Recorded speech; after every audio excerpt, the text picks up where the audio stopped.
And now, another Yeah. major production. Yeah, I'm about to tell you what the real is. Deep down inside, you got to feel it. Emotions have the most number of killings. Pay close attention to your feelings. I'm about to tell you what the deal is. And when I'm talking, all I'm hearing is some crickets. Yeah, hurry honey, run and get your ticket. Just get the money, it's not always the business. Yeah, forget the $1 million mission. Sometimes I just want to go fishing instead of physically grinding in the trenches. Finding me using my knowledge, intuition. Yes. Yeah, Chaka not talking while he so distant. Yeah, Chaka be talking but they don't listen. Yeah, he's sitting, his brain pumping like a piston. I've been chasing the twilight, now I've been bitten. The city's in my sight as if I was a pigeon. Your role is cast, your dialogue is written, it's past control. You're like a Sims minion, what to do now but roam around in and out of buildings. Seemingly living, touching ceilings, but there's no feeling. Willing and dealing, but really there's no winning. I'm sinning and sinning, so what I'm defending stuff's like prison, stuck in the life out of reverence. I'm about to tell you what the real is. Deep down inside, you got to feel it. Emotions have the most number of killings. Pay close attention to your feelings. I'm about to tell you what the deal is. And when I'm talking, all I'm hearing is some crickets. Yeah, hurry honey, run and get your ticket. Just get the money, it's not always the business. They say they do it for the money and the power. I'm just trying to get some peace in the shower. Protect what's mine without being a coward. Watch loved ones take time to breathe in the flowers. I've seen these G's get knee deep in powder because he needs to succeed in ours. Fuck your lifestyle, it's weak and it's sour. Fuck your lifestyle, it's weak and it's sour. Watch I come through and do like I do. Watch he come through and lose like he do. I'm a Hebrew, he just evil. We both hate people and church steeples. One thing certain, demons lurking. They be stressing, we be surfing. She be twerking and it look like it's hurting. I be perping, close the curtain. They give you lithium to get rid of that shit? I'm about to tell you what the real is. Deep down inside, you got to feel it. Emotions have the most number of killings. Pay close attention to your feelings. I'm about to tell you what the deal is. And when I'm talking, all I'm hearing is some crickets. Yeah, hurry honey, run and get your ticket. Just get the money, it's not always the business. I'm about to tell you what the real is. Deep down inside, you got to feel it. Emotions have the most number of killings.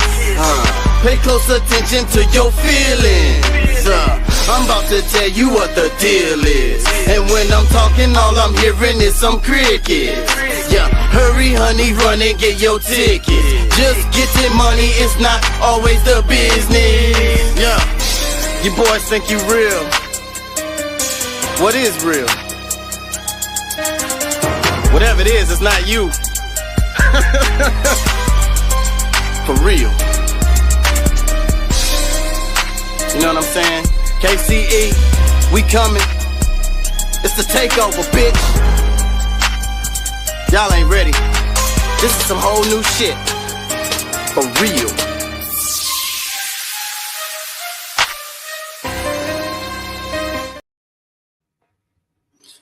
Hey, how y'all doing out there? How y'all feel? Remember, an educated public cannot be controlled. Learn to be active. The views and events expressed here are totally whacked and not necessarily the views of anyone. ¿Cómo estás? Bien, bien, bien. ¿Podemos ayudarnos más? Sí se puede. Don't take my word for it. Look mess up, please. for your own benefit. How y'all feeling out there? Y'all feeling good? You feel good? It's a lot going on out here. A lot. What do we talk about? Times like these. And I put a pretty good amount of thought in that. So, Global Solidarity is the name of the show today because I think that is the focus, or that should be the focus. We need to focus on solidarity across nations, across continents, across economic positions. That's where the power lies. We know it's true because of how much effort the powers that be put forth in getting us to be divided, to be at each other's throats, to look at our neighbor as our enemy, putting us in compartments, putting us in boxes, and telling us that other box is your problem. It's the bait and switch. It's the distraction. It works. It works really well, especially given the media landscape that we have, completely captured by, economic interests. What we see is so controlled and so manipulated and so, it leads us to a certain perspective. We don't get a good view of how things really are. And then we have these people look up to, these people that we think are really smart. In a lot of cases they are. And we go by what they say. That's what informs us, and that's what helps us have the positions that we have on things. But in a lot of cases, we just don't have good information. We don't have good data. And they know this, and so they just give us the little bit that leads us to think in a certain way, and the way that we think benefits them,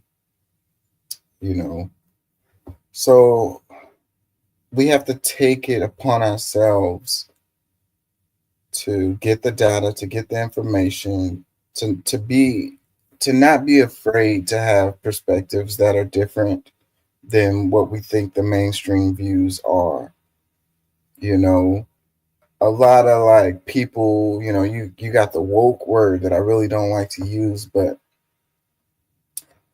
you're either woke or you're anti-woke or whatever, but it depends on who, how they define that word.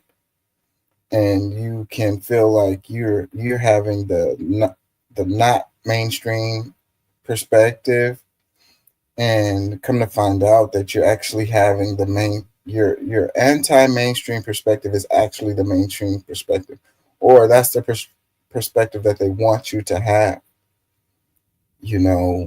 And then you have times where you think that you don't have the mainstream perspective because of what you see in the media or whatever. But then when you talk to people, you find out that a lot of people agree with the way you're thinking about things. People are afraid, people are really afraid of saying how they really feel about things and how they really view things. We like to talk about freedom of speech, but we hold our own, how do I say this? We police each other when it comes to that. Even in just regular conversations that you're having with your coworkers and your friends or whatever, we police each other with what's acceptable and what's not, or whatever, within our little groups that we have. And you're not supposed to say that, you're not supposed to think that way, that's wrong or whatever. So the the powers that be, they don't even have to do it. We do it ourselves, you know. We snitch on our neighbors, you know. We turn it, our friends in to the, you know, to the police or whatever. And it doesn't have to be as complex or as formal as like actually calling the police. It's like telling your boss, you know, this person came back from their break too late or something like that. I mean, I don't really know where I'm going with this, but what I'm saying is, we need to find solidarity with each other in these times. We need to find a way to find the things that we agree on and start there. You know, instead of starting at that point that we disagree. You know, and we also have to stop looking at these nations as these arbitrary borders, these imaginary lines, as something that separates us. And we have to look around the world. We live in a global world. Like, there's no denying that. There's no way to avoid that. You know, these people, these corporations or whatever, they don't have any real solidarity to the nations that they operate in. They're not looking at the world in that way at all. So we can't look at the world in that way either. We have to find the solidarity in peoples that are going through the same things that we are going through within our nation and without, because we're way more similar to each other, the people that are struggling and going through the things that we're going through in other nations, than we are with these corporations and these billionaires. You know, we don't we're we don't have very much in common with them. Now, they might have the same passport as us. They may even reside in the same city as us, but they live in a totally different world from us, you know, and their perspective on the world is completely different from ours. So, and they're not your friend. They're not on your side. They're not looking out for you. Okay. So people that are going through the same struggles that you're going through are more likely to sympathize or empathize with your situation or even understand it. I think that some of these people, like, they totally live in a different world and they completely could not understand people who live check to check, you know, people who just make ends meet every month, people who are concerned about their bills, you know, they're budgeting their groceries, you know. These people, they they can't possibly get into that mind frame. Like, they could not understand. And then they it's like, you must have done something wrong, you know. You did something wrong, or your parents did something wrong, or you didn't work hard enough, you know. Go get another job, you know. I already have two jobs. Well, get a third job, you know. Do what you need to do to be able to not be in the position that you're in. And I mean, that's a fairly fair argument, except that, you know, there's situations and scenarios that's impossible. Like, you know, maybe you get a fourth job or whatever, but how many hours of the day do you have? Like, you need time to sleep, you know, you need time to wash your clothes and wash dishes and deflate and relax, you know. There's only so many hours in a day, and, like, you know what they say, like, the rich person has the same number of hours in a day as the poor person does or whatever. And that's true. And that's true, but that rich person has a different set of resources. They have a different situation than that poor person does, you know? And it's like the poor person is lazy, and that's the reason why they're in the position that they're in. And, you know, that may be true for some, but that is definitely not true for all. You know, the people are out here grinding, they're putting in work, you know. It means more to them, you know, when they get to go to the movies, or they get to, you know, travel or take a trip or whatever. Maybe they do it fewer times, than others, but it means more to them. They put in the grind. They put in those extra hours. They worked overtime. They sacrificed here and there to be able to do that, and it has more meaning to them. So there's positives and negatives to all the different sides of this. Anyways, like I say, man, it's a lot going on, so it's hard to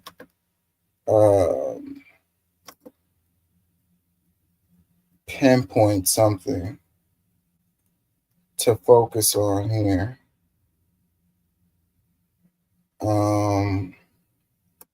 So let me see, where do I want to start? I'll maybe do some doom scrolling.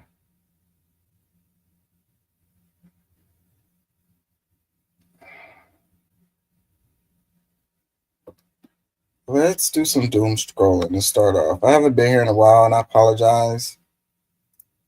It's been a lot going on in my life, and I just haven't had the time.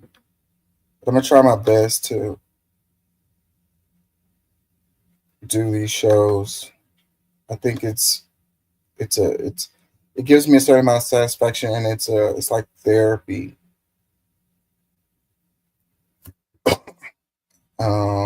We all have to do what we have to do, what we're compelled to do, and I'm compelled to do this.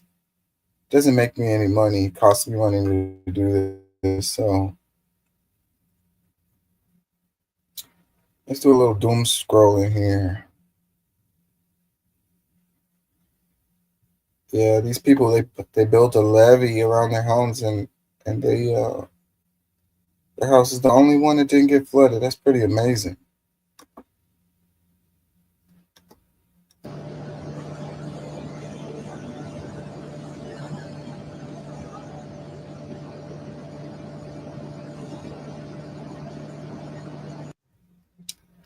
Yeah, that's pretty amazing.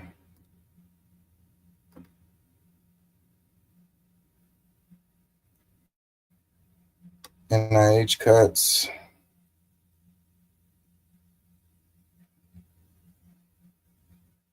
Let's look at this one. Brian Busby, Anthony Hutchinson found guilty on all counts in HSD corruption trial. HSD, man, can y'all just get it together? All these greedy people, man. It should be the richest school district.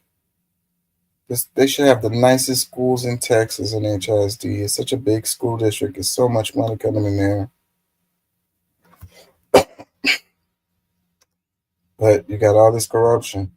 It says breaking, a federal jury found Brian Busby, former chief operating officer of the Houston Independent School District, and contractor Anthony Hutchinson guilty of defrauding the district through sweeping bribery and overbilling scheme involving Busby and other HSD employees. It seems like every time you turn around, there's some fraud happening. So much money coming in there, they just eyes get big. So terrible.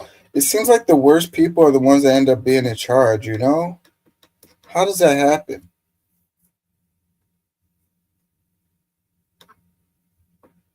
People that really care, they're not going to get the job. They're not going to get promoted.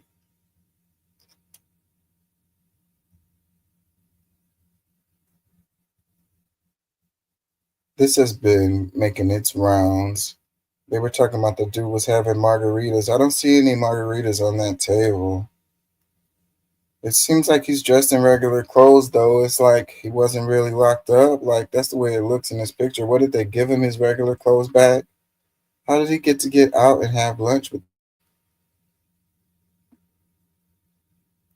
So senator meets with wrongly deported Maryland man in El Salvador. So this guy has become the poster child of,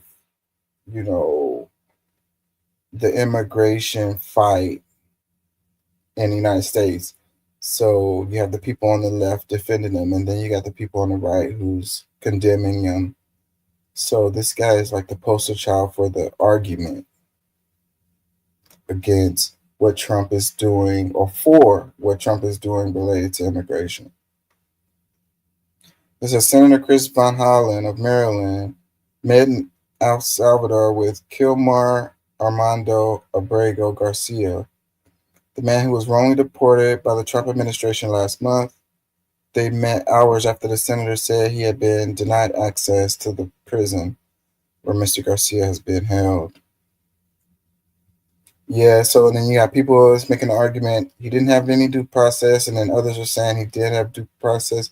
We could do a whole show talking about this because it's a lot related to it. He did have court dates. He was fighting his situation, and they gave him like a reprieve, if that's the right word. So technically, he was legal to be in the United States, but there was a time frame on that where that could no longer be the case. And so apparently he got picked up by what the Trump administration is calling an administrative error and sent to El Salvador. And so he is a El Salvadoran citizen. So I don't know if that clears up the arguments related to it. But as far as the due process part, there's two sides to that because you could say that he had gone to court previously. But for the time where the administrative error deal happened, they didn't go through any real court processes. They just picked them up and they shipped them off. So the argument is that is scary if they can just pick people up and ship them off without going through a court process because they can make mistakes like they did with this guy. So who's to say that they won't make, that they're above making mistakes and sending people who are actual citizens. And then once they get over there, they're like, oh, we can't get him back. He's outside of our jurisdiction, da-da-da-da-da. So, what makes this scary is that if they can just start shipping citizens and say it was a mistake and then say that they can't get them back. What if the government don't like you? You're doing something that they don't like, that they don't agree with. You're making them look bad. You're a political enemy. You're a journalist or something like that. So that's a real dangerous road to go down right there. This one, grand jury indicts Luigi Mangione on charges that could lead to death sentence. They want to kill this guy. It says the stakes could not be higher. The United States government intends to kill Mr. Mangione as a political stunt. Yeah, it's a message to everybody. Don't do what he did. That's why they make it such a big spectacle around him and act like he's such a threat with all the weapons and the military personnel. And like, I saw a clip where he was in court or whatever, and they had like 8 dudes walking behind him with freaking assault rifles and shit. It's like, damn, bro, he's already like shackled and in custody. Like, what real threat is he? But when you think about what he did and you think about, what impact it had, then that's the threat. It's not that he's like a physical threat, like he's going to break free and run out of the courtroom and kill a bunch of people and like he's a supervillain. But it's what he did and what he stands for that makes him the real threat.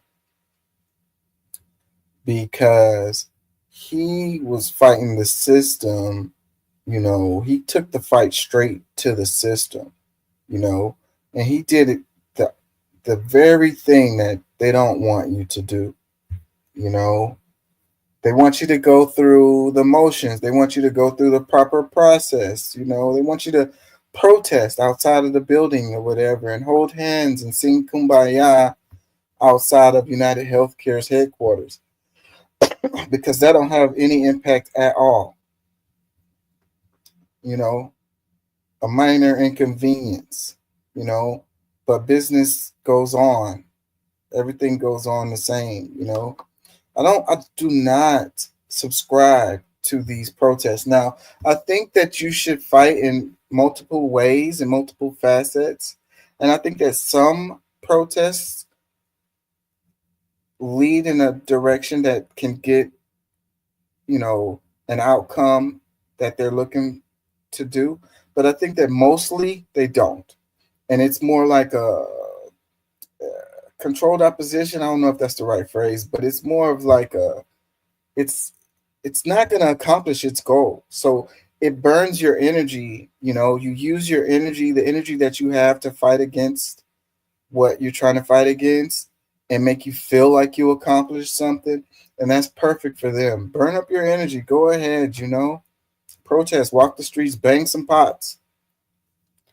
But meanwhile, we're just going to keep on doing what we're doing.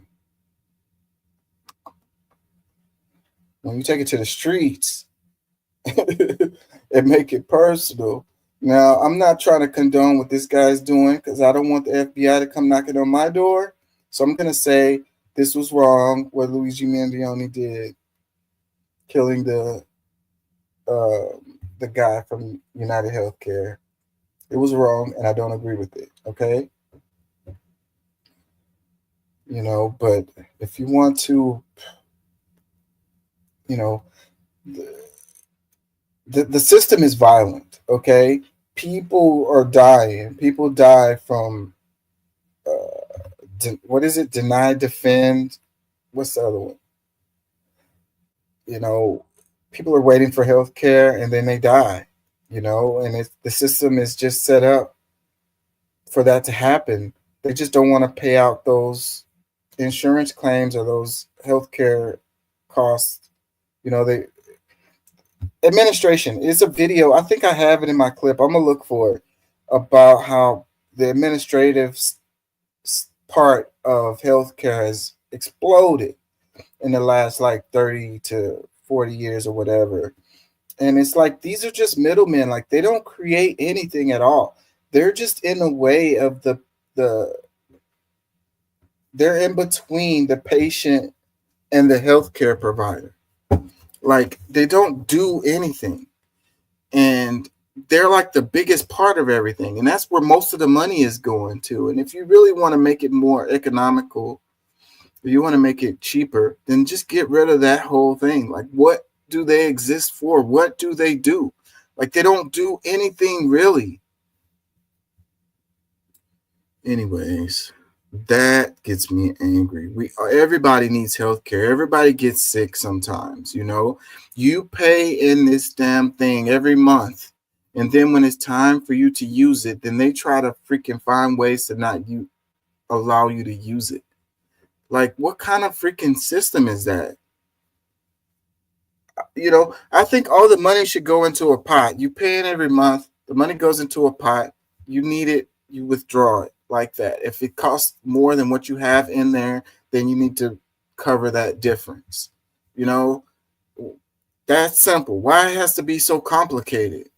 You know, it's like a lot of these insurance, it just seems like a ripoff, man. You just pay and you pay and you pay and you pay. You get nothing in return. When it comes around time for you to use it, they try to deny it. What service are they providing if they never provided a service and you're paying them every month? It's the greatest game ever. Like, if you want to freaking open up a business where people pay you every month and you don't never have to give them nothing, like, that's the best freaking thing you could possibly do.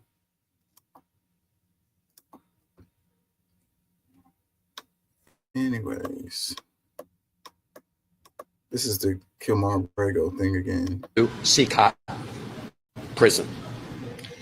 He was placed in a cell with, if I recall correctly, and don't hold me to it, of about 25 other prisoners at CCOT. He said he was not afraid of the other prisoners in his immediate cell, but that he was traumatized by being at CCOT and fearful of many of the prisoners in other cell blocks who called out to him and taunted him in various ways. He told me and this was yesterday, that 8 days ago, so I guess 9 days ago from today, he was moved to another detention center in Santa Ana, where the conditions are better. But he said despite the better conditions, he still has no access to any news from the outside world and no ability to communicate with anybody in the outside world. His conversation with me was the first communication he'd had with anybody outside a prison since he was abducted. He said he felt very sad about being in a prison because he had not committed any crimes. They landed in El Salvador. So it's kind of a big deal that the senator went over there and had an interview with him, because a lot of people were saying that he wasn't alive. Because the whole thing was the guy was applying for asylum, and you know that he was running from the gangs in El Salvador. He was afraid for his life. That was his whole deal. So then you send him to a prison full of gang members in El Salvador, then you can be afraid for his life or whatever. So that's what a lot of people were saying, because you can't go in this prison, you know, even though you've got a lot of people taking pictures in front of cells. So I don't know how that works, but they're saying that they don't have any visitors. You can't get letters. They can't, the lawyers can't contact them or whatever.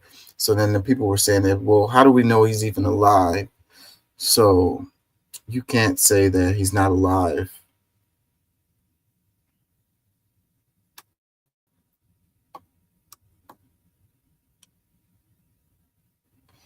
The whole Harvard thing is interesting too. So a lot of the universities capitulated to the demands of the Trump administration related to DEI, related to protests, you know, related to wearing masks and so forth and so on. But Harvard was like, nah, because the Trump administration was like, we're withholding we're withholding these grants. We're withholding this money, and it's like $300 million or $500 million or whatever the number is. If you don't, you know, do what we want you to do related to, and some of it is even what they teach, you know, certain classes. That's such a huge overreach, if you ask me, like telling the university what classes they can teach. Like, that's crazy. But a lot of them went with it, you know, but Harvard was like, nah. And I could understand out of all the universities, Harvard being the one that says nah, because they have like a major endowment. Like, they get a lot of money from people who were students in the past. They get a lot of money every year, so they probably don't even need that money. So, but now Trump is threatening them with their tax exempt status, and that might actually have an impact on them. I don't know that these damn universities should have tax exempt status anyways. I mean, like, you know, they're basically businesses anyways. You know, they're making a lot of money, and then they get money from the government, and then they get tax exempt status. Bruh, like, next to the insurance business, what I was saying earlier, a church or a school is probably your second best bet for a business. Winning. Although I still don't agree. I think that, you know, I understand why you would have grants and stuff like that going to these universities. I don't think that it should be tuitions. I think that these schools should be free. I think that people should be able to get an education without going into debt and owing the government forever. So with it's complicated, but the way that the government is intertwined with the universities is nefarious, I think, the way that it is. But it doesn't have to be that way. It could be that, you know, in another way where they're just subsidizing the education of the public, because everybody benefits from people being educated. You know, it's You know, we're talking about, they keep on saying China, China, China. And it's like, how are we going to compete with these other countries when we're not educating our people? They're not going to know how to, they're not going to have the skills to compete on a global stage. So that's one way we can look at it and, you know, go ahead and pay for that, you know, because it benefits us, benefits everybody for these people to be educated, you know. But at the same time, these schools have become corporations. They just make money, and they're charging the students for everything, parking. They charge you for everything, and they're making a killing. So, but at the same time, the government trying to tell them what to teach, I don't think that's right. Like that needs to be separated. You know, it's a private organization. They want to attract students to their school, and one of the ways that they attract students to the school is by the professors, you know, and what the professors teach, and it's stuff that the you know, the students are interested in. So you're getting in the way of that business, you know, doing what the service, providing the service that they are there for. Yeah, so I don't agree with that. But Harvard is like, nah, we're not feeling that. Hopefully that'll have a reverberating effect, and it'll, you know, spread throughout the other universities, and hopefully Harvard can lead the way with, you know, not caving in to the Trump administration. Let's read this. It says, Harvard University received an email letter from Trump administration last Friday that included a series of demands about hiring, admission, and curriculum. So onerous that school officials decided they had no choice but to take on the White House. The university announced its intentions on Monday, setting off a titanic battle between one of the country's most prestigious universities and a U.S. president. Then, almost immediately, came a frantic call from a Trump official. The April 11th letter from the White House Task Force on Anti-Semitism, this official told Harvard, should not have been sent and was unauthorized, two people familiar with the matter said. Yeah, and the whole argument about the anti-Semitism is like, just because someone is supporting Palestinians doesn't mean that they are being anti-Semitic. You know, just because they don't support a war doesn't mean that they are anti-Semitic.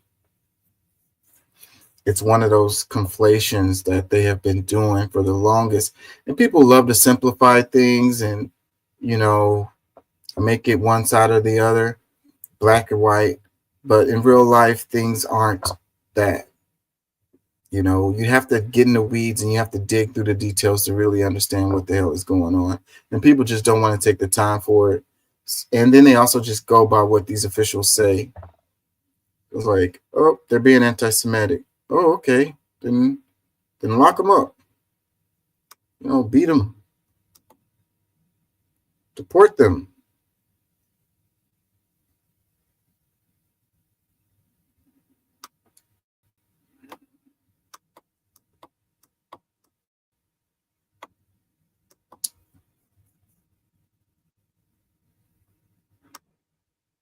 It's so much.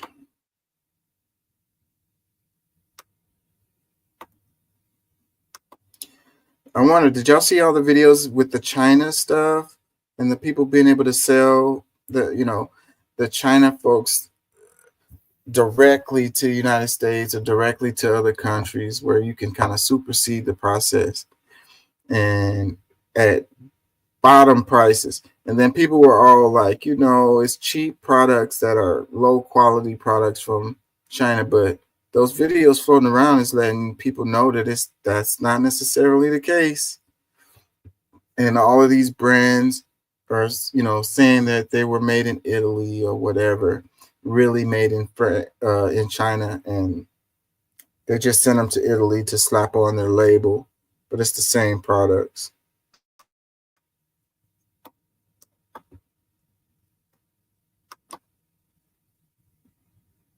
Wait, is this what I was talking about right here?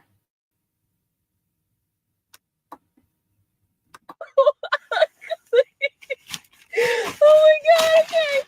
This is what I wanted, okay? This is the pastels, and this is what I got. Italian prosecutors investigated the factories of Dior and Armani, and this is what they found. Dior pays its suppliers $57 to make a bag. $57. That's what it costs Dior, $57. Do you know how much they sell it for? Around $2,800, which is 50 times the cost of making. What explains this stupendous price markup? Are you paying for quality handbags or are you paying for the brand? The revelation has triggered a whole new debate about luxury handbags.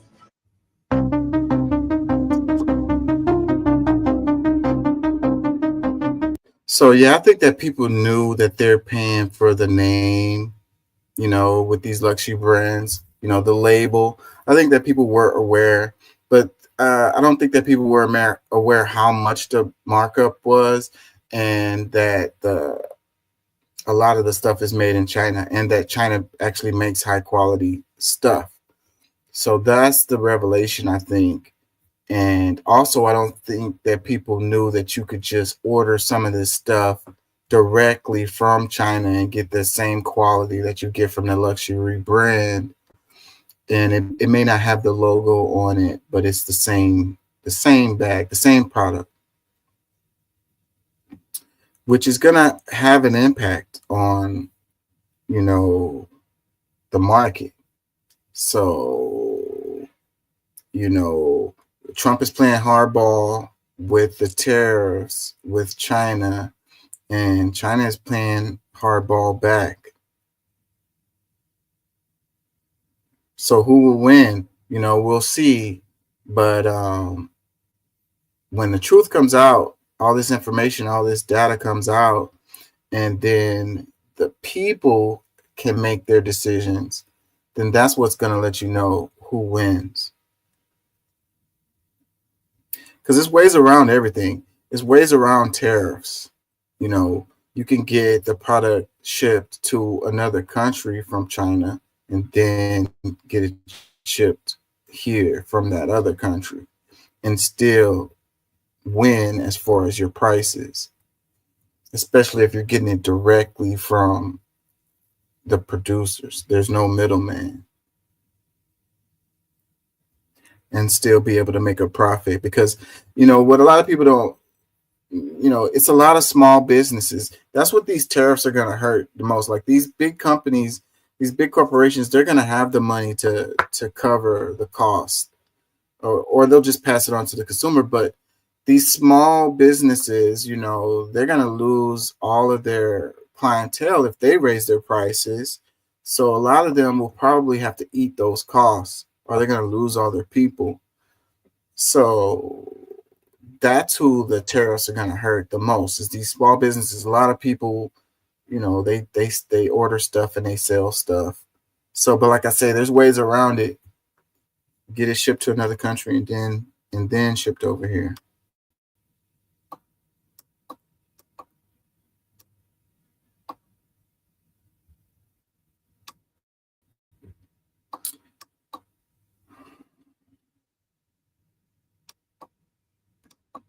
Setback for Trump as U.S. judge halts rapid deportations. Let's read this. U.S. judge barred Trump administration from rapidly deporting hundreds of, if not thousands of migrants to countries other than their own without giving them a chance to show they fear being prosecuted, tortured, or killed. U.S. District Judge Brian Murphy's preliminary injunction was the latest setback to an immigration crackdown launched by President Donald Trump when he took office on January 20th. The Boston-based judge last month temporarily blocked the administration from fast-tracking deportations, hobbling its ability to remove migrants who in some cases have legal protections preventing them from being sent back to their countries of origin. The preliminary injunction issued on Friday will keep that order in place until litigation is resolved. The administration in court filings has already said it plans to appeal Murphy's decision. When ruling on challenges to government policies, federal judges often issue orders that apply nationwide. Stymied by such decisions, the Trump administration has previously asked the U.S. Supreme Court to narrow nationwide injunctions to cover only those bringing a case. The decision requires the U.S. Department of Homeland Security to give individuals a meaningful opportunity to seek legal relief from deportation before they are sent to third countries. The court has found it likely that these deportations have or will be wrongfully executed, and that there has at least been no opportunity for plaintiffs to demonstrate the substantial harm they might face, wrote Murphy, an appointee of Republican Trump's Democratic predecessor, Joe Biden.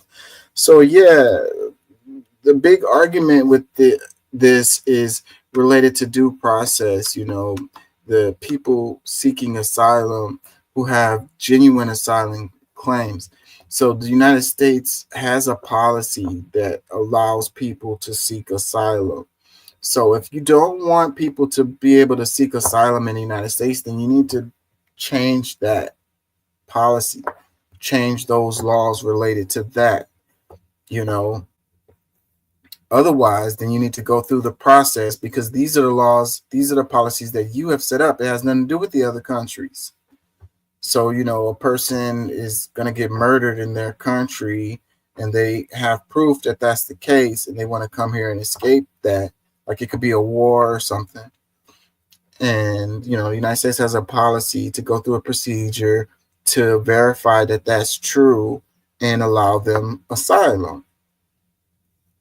So, but with the way things are going with, you know, the immigration deals, it's like these people aren't citizens, and we want to get them out of here by any means necessary and send them back to their countries, and without going through the process of determining that they have a proper asylum, or, you know, maybe they're working towards their visa, maybe they have a work visa, they have a student visa, or whatever.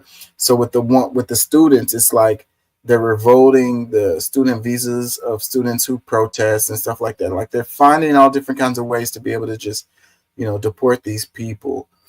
And that's cool and all. It's just that you need to follow your own policies. You need to follow your own procedures and do it in your, you know, within the laws that you have in place. But what they're doing is they're superseding that stuff, and that because it takes time to go through these processes and it costs money, you know, and they just want to get them out so they don't go through. They're not going through that.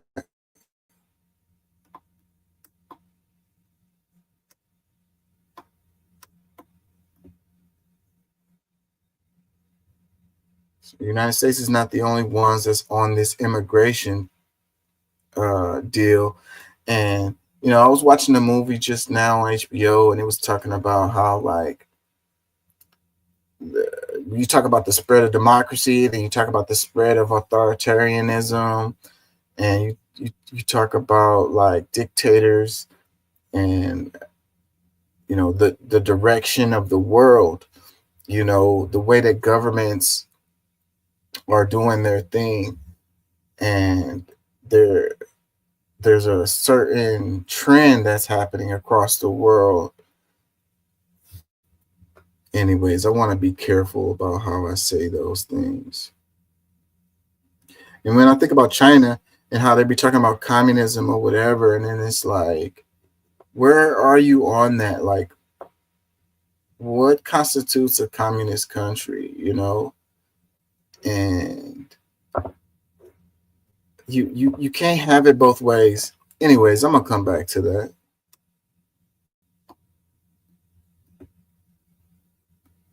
It says federal judge has ordered ICE to return arrested Turkish and Tufts students Ramisa Ozturk from Louisiana to Vermont. This is a win for detained international students.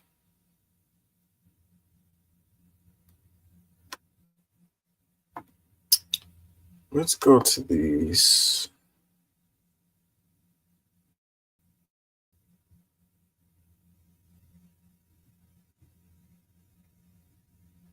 Oh, that's interesting.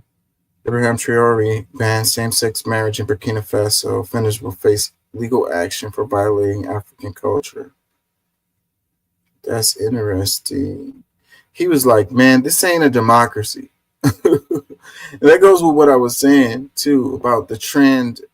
There's an anti-democratic trend that's happening across the world. And I mean, it depends on how you look at it, but it may not be a bad thing necessarily. I mean, it depends on the perspective, and it also depends on which country, and it depends on which policies they are actually implementing or whatever, and if they're actually looking out for their people or not. Because I think for democracy for a long time has been used as like a smokescreen for totalitarian regimes, you know, to pretend that the people have a real say, and really they don't, you know. And I think a lot of times it has to do with them being afraid of their people actually causing a revolution and really standing up and fighting back, because they got the little vote. So they're like, you know, I have my say in what's going on with my little vote. And even though it swings back in the United States, it swings back and forth every 4 to 8 years. And I don't agree with what my president is doing, but then I get to vote again in another 4 years and try to make my difference. It's a way to keep you passive. It's a pacifier, you know, because if your government is not doing what you want to do and you don't have any recourse, then that leads to a revolution. That leads to heads getting cut off, and that leads to whole regime change. But when they have their little vote and you feel like you're actually making a difference, or you having an impact, or you having a say, then that keeps that revolution, you know, kind of under wraps. Anyways, that's what I think. I think we're due for a revolution too, and I don't think that the vote is going to keep on working. I think that's no longer working.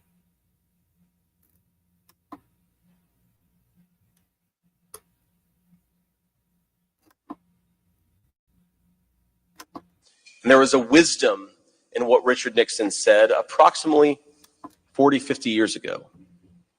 He said, and I quote, "The professors are the enemy." And there was a wisdom in what... You know, and is that the reason why they're attacking the universities with this, you know, telling them to, you know, they're going to withhold funding, they're going to withhold grants, they're going to take away their tax exempt status, you know, tell them which classes they can teach and stuff. Is that what that's about? Is that what this is coming from? Is this how they really feel? You know, it's kind of scary when they start attacking the universities. And it's crazy because all of these people went to Ivy League universities, all of them. How can they go to a university and then get out of the university and then say that the university is the enemy?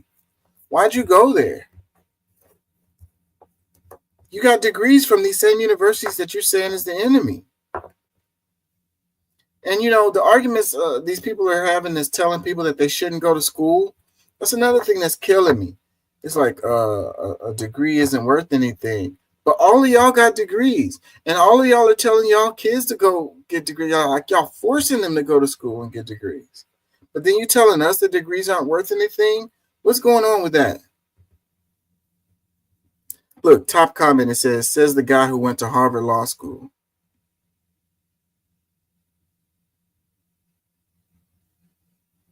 All the comments are saying that Yale should revoke his degree. It says the professors are the enemy. Weird take from a guy with a degree from Yale.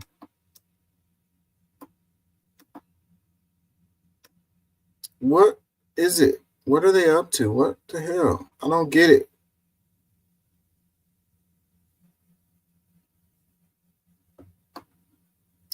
It says he's against preferred pronouns, so I'll use his birth name. James Donald Bowman. James attended Yale College. Do you think he was spouting this nonsense while in college? Or you think he just wants to pull the education ladder up from after him and no one else gets a chance?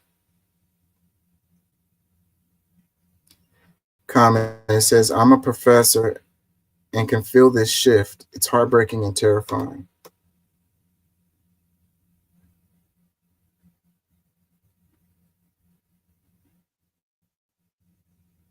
The comment says, it sounds better in the original German.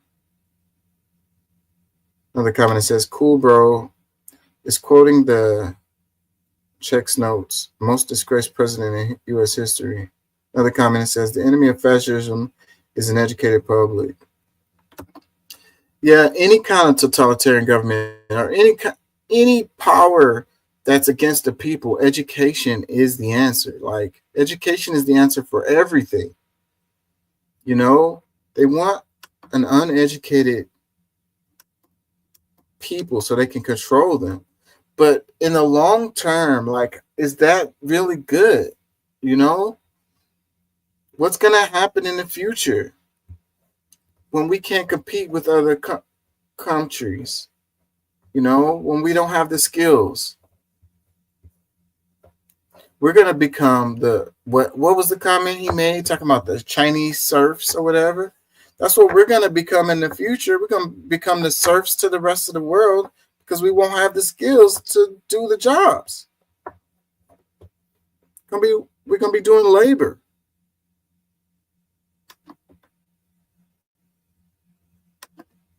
Of ethnic cleansing started with the U.S. president refusing to obey a Supreme Court order to stop the deportation of U.S. citizens outside of the United States. In one of the most despicable events in United States history, it became known as the Trail of Tears, when as many as 15,000 Native Americans would die in a horrible forced march, 1,200 miles outside of the United States. White Europeans had a huge problem when they came to what became known as the United States, because there were people already here. Native Americans had already lived here, but they were convinced that God had given that land to them as good Christians rather than to these savage Native Americans, in a policy that later became known as Manifest Destiny. Now, different presidents took different approaches to it. George Washington wanted integrations of these Indians into white Christian culture. Thomas Jefferson was more pragmatic. He wanted to sell them goods, U.S. goods, in order to create debt among the Native Americans and then force them to sell the land to pay off that debt. But Andrew Jackson, he just ran on straight up racism. He just wanted them out of the country. You need to remember that at the time, Native Americans were not U.S. citizens. They were considered to be their own nation within the United States. And so in Georgia, a number of white settlers moved into Native American lands and forcibly took it for themselves. The Native Americans fought back by bringing in a case that went all the way to the United States Supreme Court. And the United States Supreme Court said, you can't do that. You can't forcibly remove these people from their own lands, which is a very bad ruling for a president who wants to forcibly deport all of the Native Americans outside the United States. Andrew Jackson's response to this was famously, John Marshall, the Supreme Court justice, made his decision. Now let him enforce it. And Andrew Jackson just ignored the United States Supreme Court, creating a constitutional crisis. In defiance, Andrew Jackson went to all of these tribes and coerced and forced them to give up their lands, including 5 tribes from the southern United States. And then Andrew Jackson sent his federal agents to the southern United States to round up those Native Americans and force them to march from there to what later became Oklahoma. Sometimes the men were put in shackles on their hands and their feet. The small children and the women were forced to hike in lethal cold and searing heat as malnutrition and disease went through them. Among the Cherokee, 8,000 would die. Among the Choctaw, 4,000. And among the Creek, another 3,000 fighting. And the Trail of Tears became one of the most despicable, disgraceful chapters in United States history, and a testament to what happens when the rule of law is compromised by those men who refuse to follow it. A U.S. campaign of... It's crazy because they're always talking about the Constitution, the Constitution, the Constitution, the rule, we're a land of laws or whatever. But when the laws go against what they want to do, then they just throw that stuff out the window. When the Constitution says goes against what they want to do, then they throw it out the window without hesitation. It's really crazy to me. And it's like the parallels between this and like the Palestinian situation. And then we got to talk about the Chinese Exclusion Act. And it's history repeating itself, you know? It's the same thing. And it was like, oh, these Native Americans, they're savages. They want the death to all of the white people that has come over here or whatever. All the Europeans, they want them dead or whatever. And it's like, man, this sounds like the same thing that they're saying about the Palestinians right now. And it's like, and it's the exact same situation with the people having the land and then other folks coming in wanting that and wanting them gone, you know? And I don't see how people can't make the connection, because historically when they look back on that stuff and they're like, oh, that was terrible.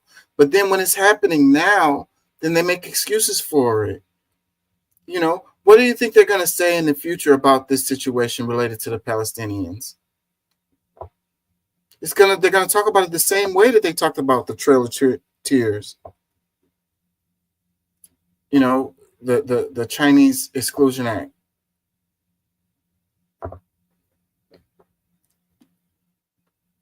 Let's read some comments. It says, I remember the Trail of Tears from school, but they certainly left out some of the details you included here. Thank you for sharing this, American history.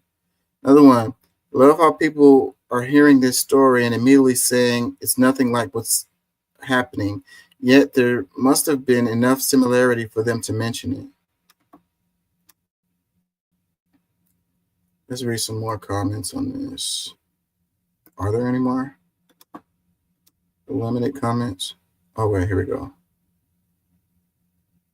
Comment says, where are you now? This must be a larger location. What does that mean? It says, I think you're my favorite American. Cheers from Brazil. Another one. What would you like to achieve as a result of this video? Getting people to realize that it's the same thing happening again. Make the connection. Another comment says, love these historical stories. Even if they break my heart, it's important to me to not shy away from the truth of our nation. Another comment, bro, you're just way wrong on this. You may disagree with sitting president and all, but the jump to an accusation of ethnic cleansing is way too far. Okay. What else? What are you going to call it? What else are you calling it? Another comment says, sir, you're a precious treasure for humankind. Thank you for having a conscious. Saludos.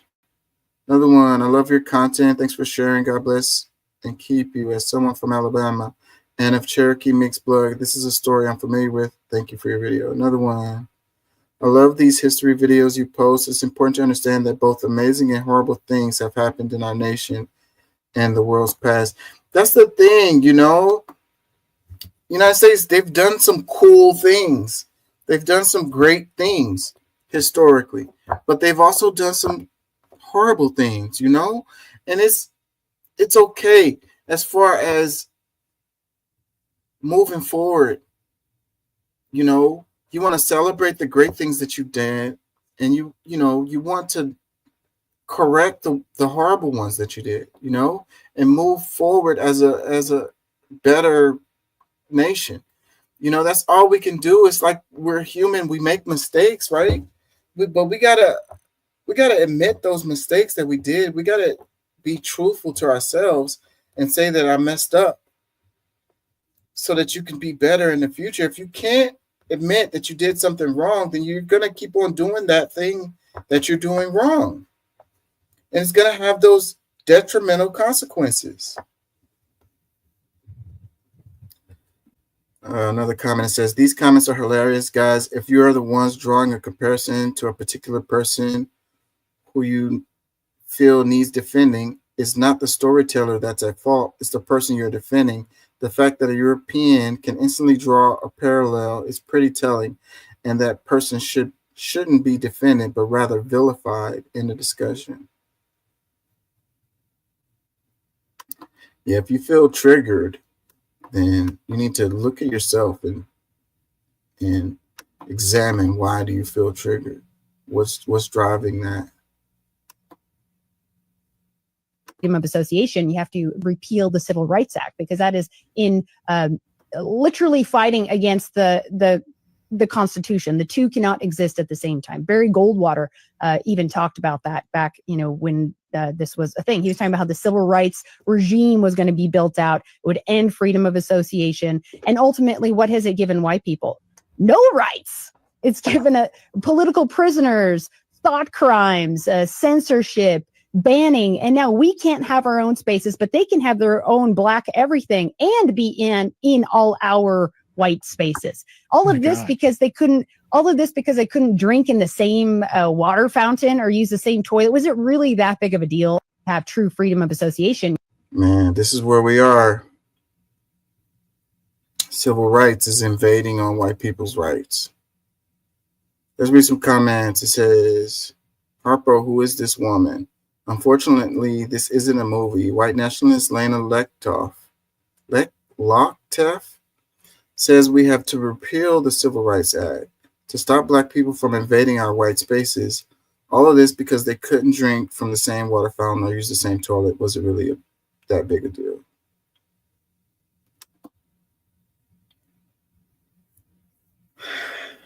Well, when it was like that, when you had segregation and the blacks couldn't use the water fountain or the same toilet, could the whites go and use the black people's water fountain and toilet? I mean, did they want to? Was the quality of the toilet and the water fountain the same? Another comment that says, this is really interesting considering history. When black folks had their own spaces, white folks got mad and destroyed them. Another one, I love the irony because her ancestors literally invaded every space they could. Another comment, I keep telling everyone, after they get the immigrants out, they will focus on us next. Get ready and be prepared. Another one, 400-year lead and still whining. 400-year lead and still whining. Another comment, it says, I mean, if they want to segregate again, I'm sure we'll come out on top. Everything is from our culture. Another one, we should flip the script and agree that they not be allowed in our spaces. Let's see how that works. Another one, the revolution is closer than we think. Yeah, I don't really think integration benefited black people in a lot of ways. I mean, now don't get me wrong. I mean, like Jim Crow and the laws, that was messed up. But I think if segregation continued beyond the point where it ended, then black people would have more institutions, you know, banks, schools, universities, grocery stores.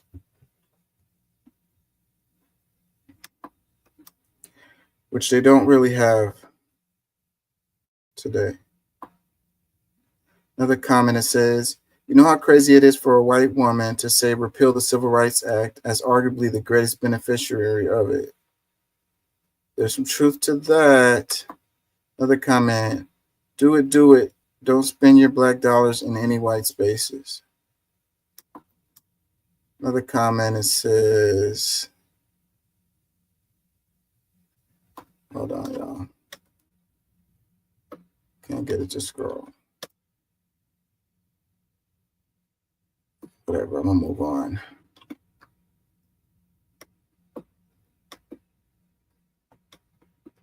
We talked about Kilmar Abrego Garcia already, but let's see. Including our brother, Smart Apprentice, Kilmar Abrego Garcia, who we demand to be returned to us and his family now. Bring him home. We need to make our voices heard. We're not red. We're not blue.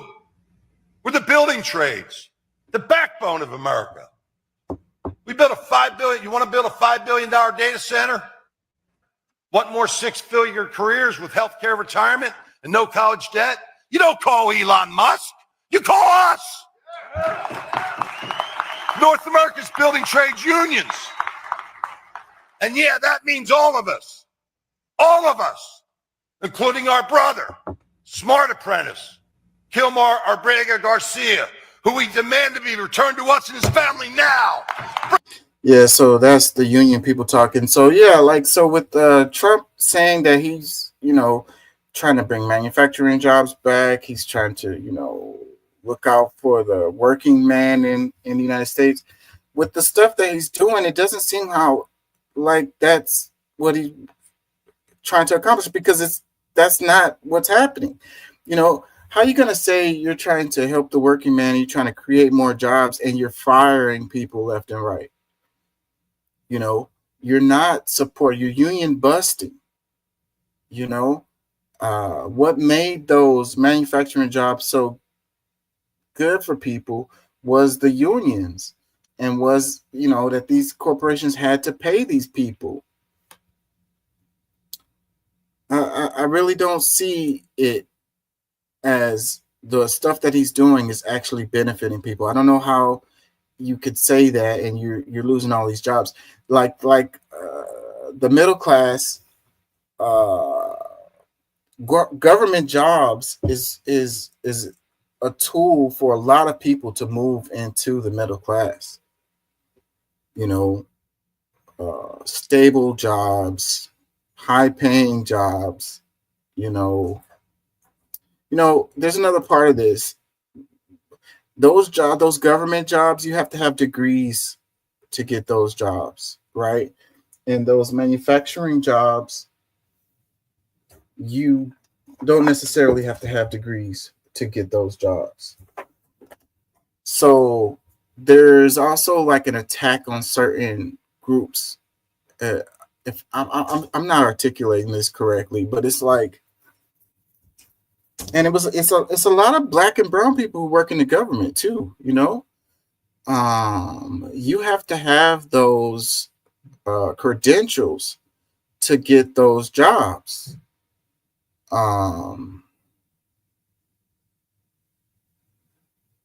So I guess that goes to the part where they're talking about the degrees don't mean nothing, right? That they don't, that, you know, that they're not going to impact your life. Like, don't get a degree, just go work in a factory or whatever. But those jobs are gone. The factory jobs are gone. The corporations have moved them overseas.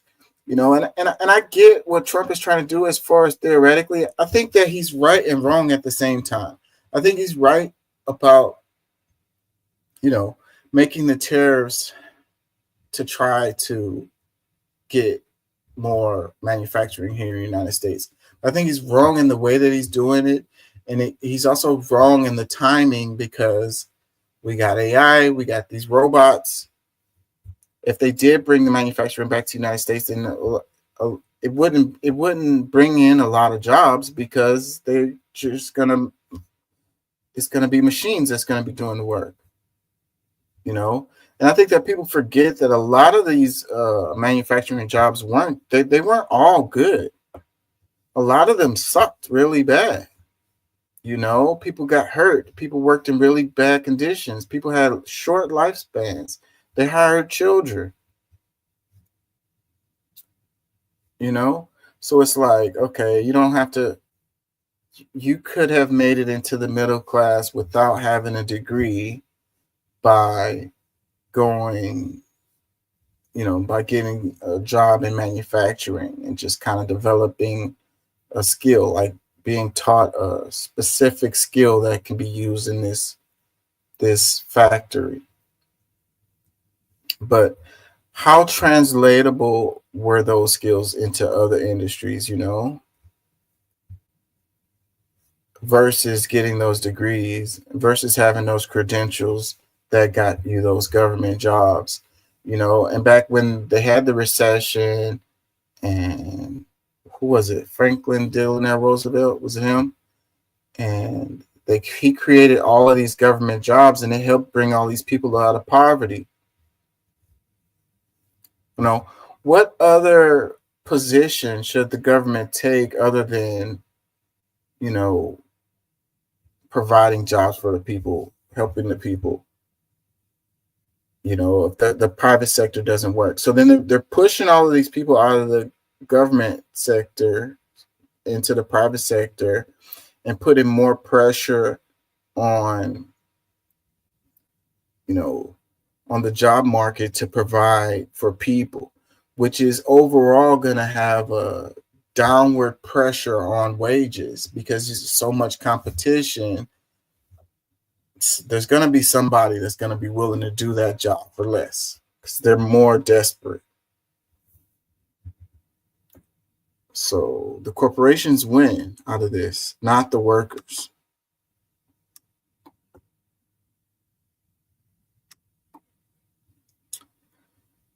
I don't know how much longer I'm gonna stay.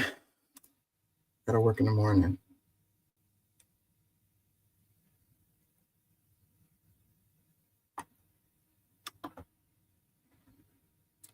It says the Consumer Financial Protection Bureau is firing 1,500 workers and will soon have only about 200 remaining. That means the CFPB will largely be unable to carry out its mission of overseeing financial institutions and regulating companies that scam consumers. You know, busting up the CFPB is another one where how can you make the argument that you are helping people with that? You know, the Department of Government Efficiency. The CFPB did good work. Like, it's not like USAID, which was probably just a money laundering deal to do black ops around the world for the most part, which it probably did some good, but most of it was probably that. CFPB is a totally different deal. Totally different deal. You know, how can you say busting this up is good for people? Like, come on, man. Around 8:30, I got an email to my personal email address and said that my skills ability did not meet the agency's needs at that time.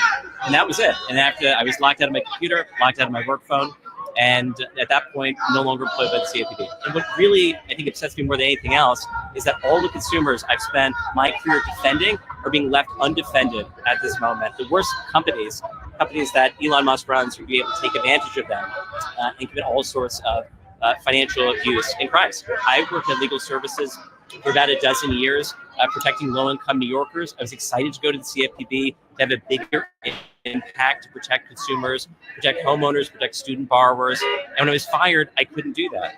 And not to mention the loss of income, the loss of health insurance, the loss of benefits. And we're protesting the cuts to public services. We're protesting the firing of federal workers. We're going to be in the street. We're going to be marching. We have pickets every single week here. It happened on a Tuesday night, around 8:30. I got an email to my personal email address.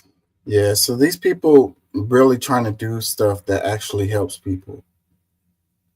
And you can't say you're helping people when you're getting rid of agencies like this.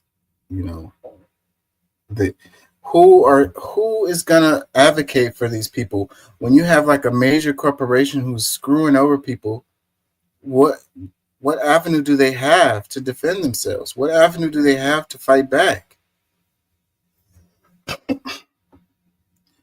Let's read the comments. It says, bro, I got 10 scam likely calls a day. What have they been doing? How do you compare it to your scam likely calls, bro? This is not what oh my God. Anyways. Another comment, it says, I wonder why a felon with a history of financial crimes would want to do this. Another one, I'm pretty sure someone else is monitoring. Monitoring what? Another comment, it says, states need to do a better job of protecting consumers. Okay, well, how, bro? Like, what is the avenue for that? Do they have an agency? Do they have something that can do that? And what if that corporation is outside of the state? What if it's that's how it works with most of this stuff. So you're going to expect a state to hold a corporation accountable that's not even in that state? What jurisdiction would they have to do that? What avenue would they have to do that? Another comment says, that moment you're happy to live in your okay-ish third world country. Another one, how do you know they won't be able to carry out their mission? Well, because it's only 200 employees, trying to fight corporations in 50 states. Another comment that says, the CFPB has had a great ROI, returning far more money back to consumers than was used to fund it. This isn't about efficiency. This is a move to end regulation and let billionaires and corporations screw the little people.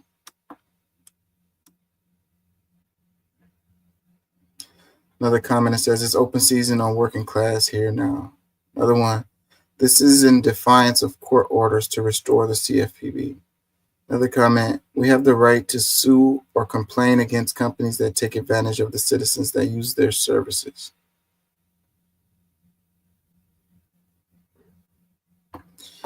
Yeah, that's absolutely true. And corporations, the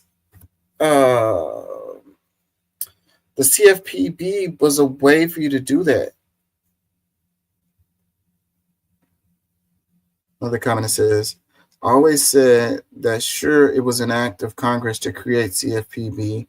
We'll probably take that again to end it, but they will make it defunct in other ways. I hate being right.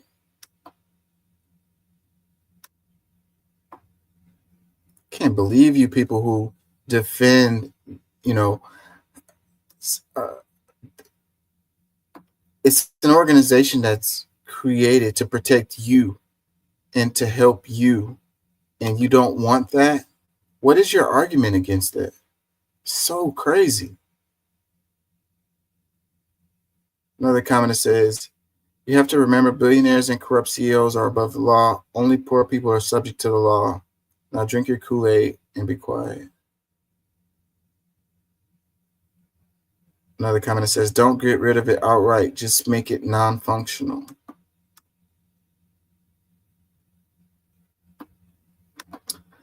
Yep, that is exactly what is happening.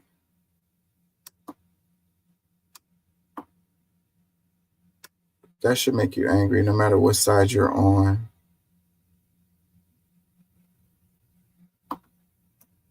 You're just going to accept it when they screw over you.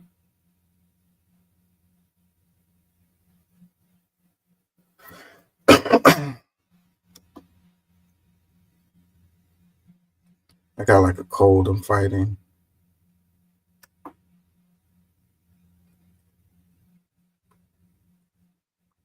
What is this one? It says Tesla's European sales have dropped 45% amid disquiet over Musk. Yeah, they're slowing down the Tesla truck. It looks like the Tesla truck's going to be like a flop.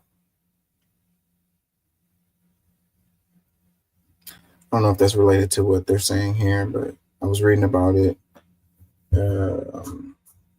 had a major recall of like all the Tesla trucks. And besides that,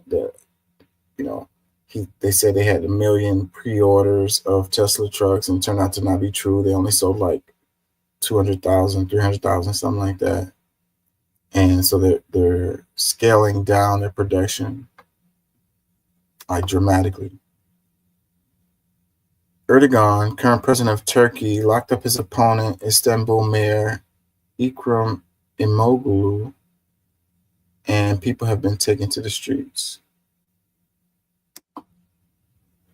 Conor McGregor announces his run for Irish presidency on anti-immigration platform. Conor McGregor ran for the Irish president after being accused of sexual assault. Luckily, that's just a ceremonial job. But Christ on a bike, we do not want him having the slightest modicum of power on the world stage.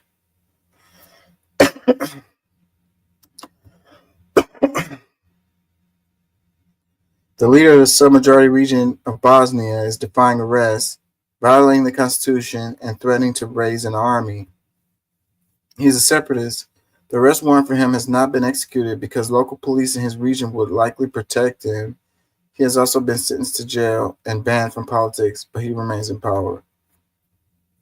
Yeah, like I said, there's a trend. There's a global trend of this type of thing. EU chief proposes plan to urgently increase defense spending by mobilizing around 840 billion. There is now a 140 billion euro plan underway to rearm Europe, effectively making it a superpower and bringing the era of American dominance to an end. Let me clarify my position. This is a terrible thing that is happening. If you're working class, you'll be one who suffers in the upcoming wars. This thing is really interesting right here. really, really interesting because you have the EU, you have the Trump was all like, these European countries, they're not contributing to NATO, so we're not going to do it anymore because we're flipping the bill more than they are, da-da-da-da-da. And then you've got austerity measures that are growing in these European countries. And so, but that's going to put pressure on all the social safety nets that they have in these European countries related to like healthcare and education and so forth and so on. So then you have the EU kind of going in the direction of the United States related to spending all this money on military stuff. And it's really interesting because, you had, after World War II, you had a deal that was made, which led to the demilitarization of those regions and the formulation of NATO and all of that. So you got Germany, who is spending money on arms and building armies, and now EU. So that's kind of scary because that's what led up to World War One and World War II.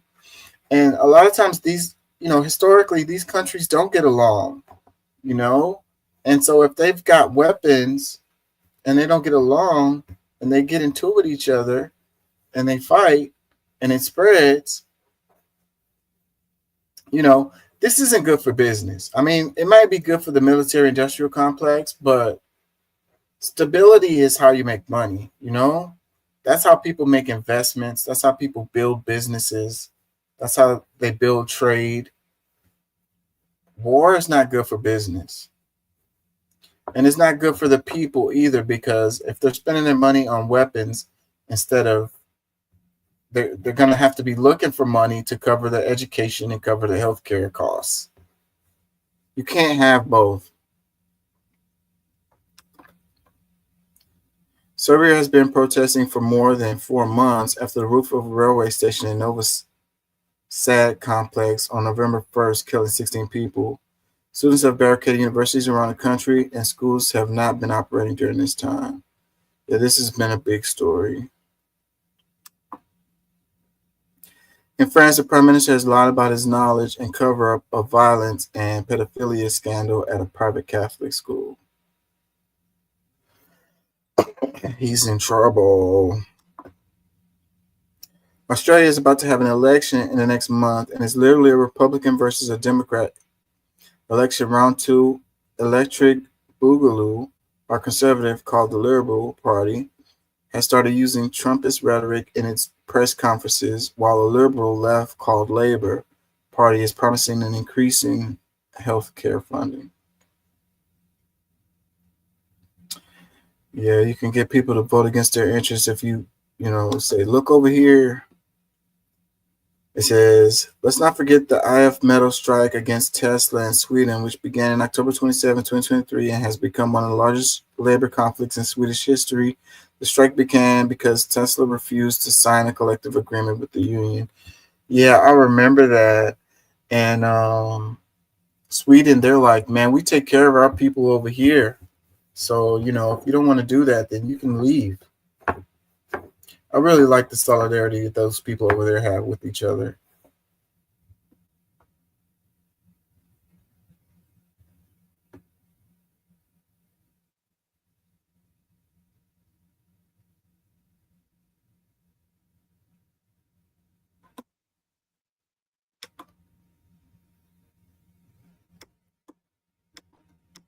Dark times.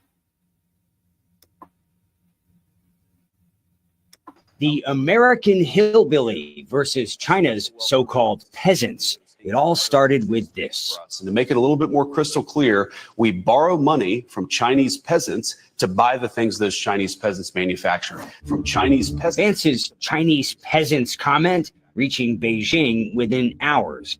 The government's response? Swift and scathing. It's both astonishing and lamentable to hear this vice president make such ignorant and disrespectful remarks. On China's tightly controlled internet, government censors are allowing Vance's interview to go viral, amplifying the outrage, igniting anger and sarcasm. Have you said thank you for the money we lent you? A reference to China being the second largest foreign holder of U.S. government debt, and that infamous Oval Office exchange with Ukraine's president. You should be thanking the president. One hashtag about the Chinese peasants remark shot to the top of China's Twitter-like platform Weibo, with millions of views and counting. Well, good morning, everybody. The American hillbilly versus China's so-called peasants. It all... Yeah. I don't know, man. It's isolationism. Isolationism. You know, I think that's what we're going in the direction of because, you know, like I say, we're living in a global world now. And I don't know how the United States thinks they're going to be able to move forward if they're pissing everybody off, you know? Like, we don't produce everything here. We don't have the capacity to do it, you know. If we was to start going in that direction, it would take 50 to 100 years probably to be able to get, you know. What about the stuff that we sell, you know? Don't we want to be able to sell stuff to other countries? Like, I don't know. I think it's that short-term way of looking at things, you know, that infinite growth, that last quarter and next quarter way of looking at things, that is not good.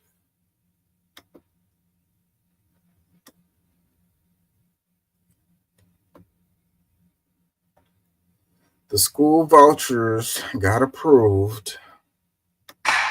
There being 85 ayes and 63 nays, SB2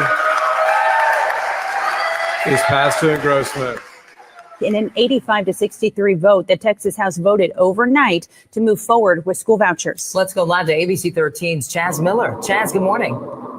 So, Mika, good morning. The next step is that there have to be some differences ironed out between the House side and the Senate side before it goes to Governor Greg Abbott's desk to be signed into law. That, of course, is expected to take place. The governor said as much on X this morning in a post he made early this morning when this passed. He said, quote, "When it reaches my desk, I will swiftly sign this bill into law, creating the day one largest school choice program in the nation." This, of course, has been a long time legislative priority for the governor. When this is passed into law, if it's passed into law, it would provide $1 billion in taxpayer funds to go into savings accounts that families could use to go to schools. Democrats, by the way, they say that this money would be better off being used in public schools. There being 85 ayes and 63 nays. Yeah. It's unfortunate. Let's read the caption. It says, the bill would let families use taxpayer dollars for their children's private schooling. Lawmakers also signed off on a sweeping $7.7 billion package to boost public school funding. Yeah, I wonder how much of that $7.7 billion package actually goes to public school funding, you know, because the voucher deal is like, you know, it doesn't cover the full amount of the private school. So, you know, people with money are the ones that put their kids in private schools. And so it'll just be like a discount for them because the people who don't have money aren't going to be able to cover that extra $20,000 or whatever it is to put their kid in the private school. You know, so if the voucher was enough to cover the full amount for the private school, then that'd be different, but it doesn't.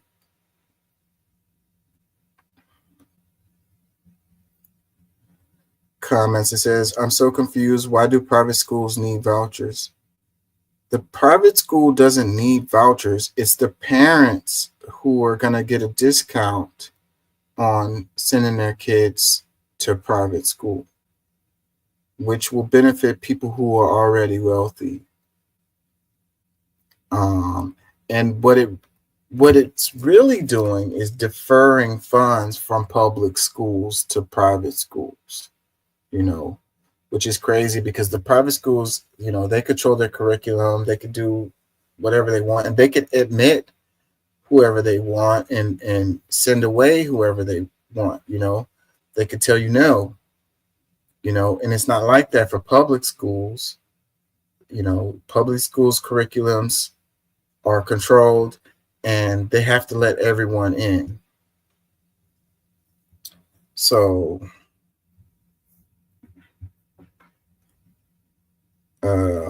comments that says, so taxpayers are going to pay for rich family kids to get an education. Exactly.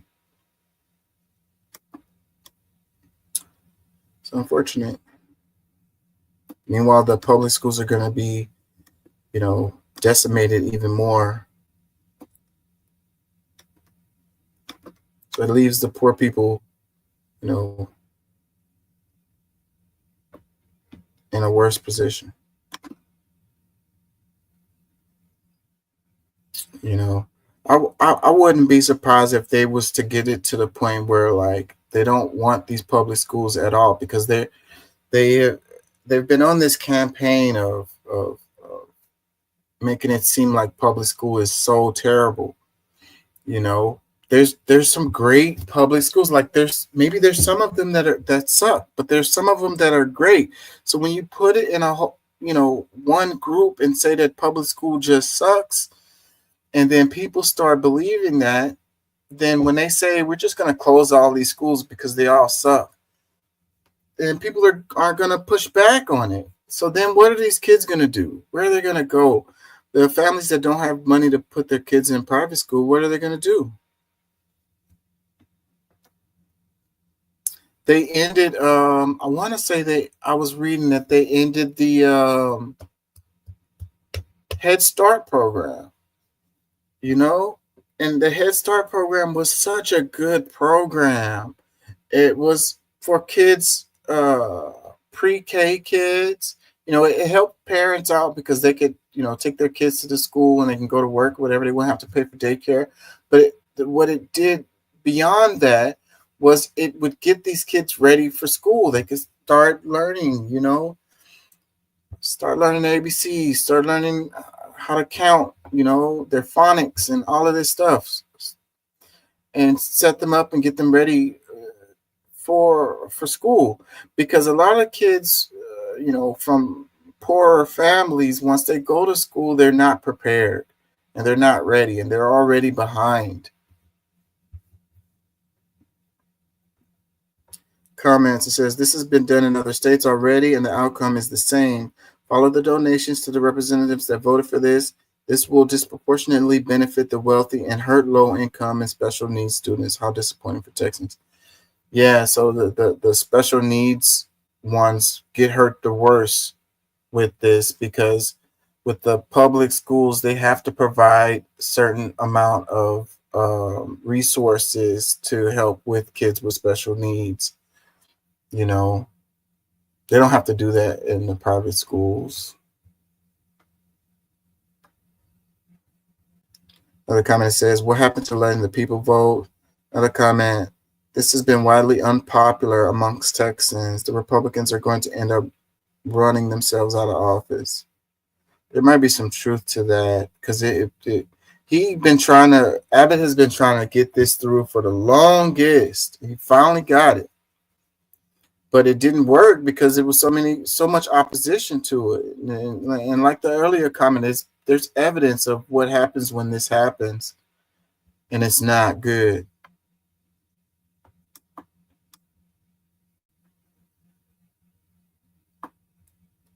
Another comment that says, this state really hates public education. Another one, we need to vote Abbott out. That man is worth about as much as his legs in a relay race.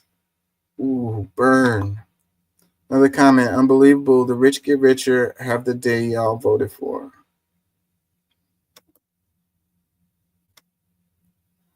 It says the end of public education in Texas. Congratulations. Another one, some of these private schools charge more than colleges. I really don't see how this benefits anymore enough to justify that much money.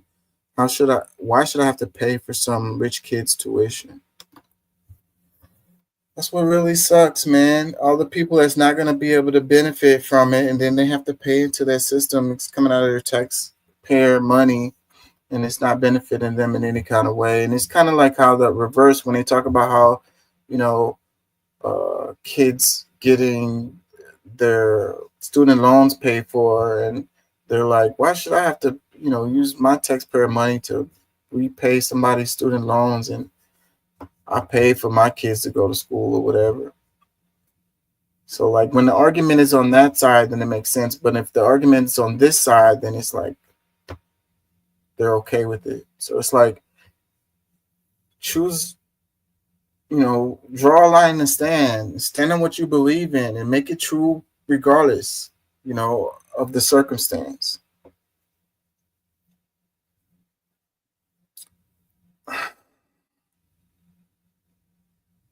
I don't know.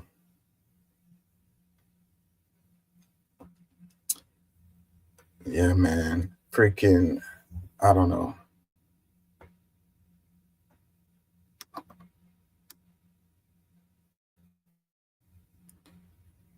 Comments, it says only wealthy people will benefit from this. Another one that says this is great. It allows taxpayers to choose how and where their kids get an education. HISD was a mess. Many other districts are just as bad. Yeah, if you have that extra $20,000 to get into the school, and if the school allows you to go there, because they can refuse you, you know, after Brown versus Board of Education, that's when these charter schools and these private schools really, really took off. And it was because these people didn't want their kids in the school with the black kids. So that's the history of this. And it's really the same thing now. It hasn't changed. You go and you look at these private schools and look at the demographics in there. And what do you see? You know, people want to say, oh, it's not about race. It is absolutely about race.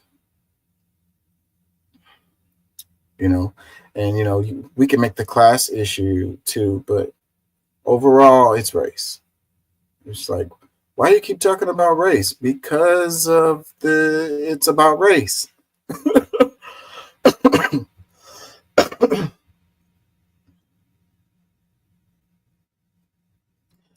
Comment says Texas government doesn't care about Texas citizens unless you meet a certain tax bracket. Can we agree to vote him out now? One more comment, I'm gonna move on. It says stealing from average Texans to give to the wealthy.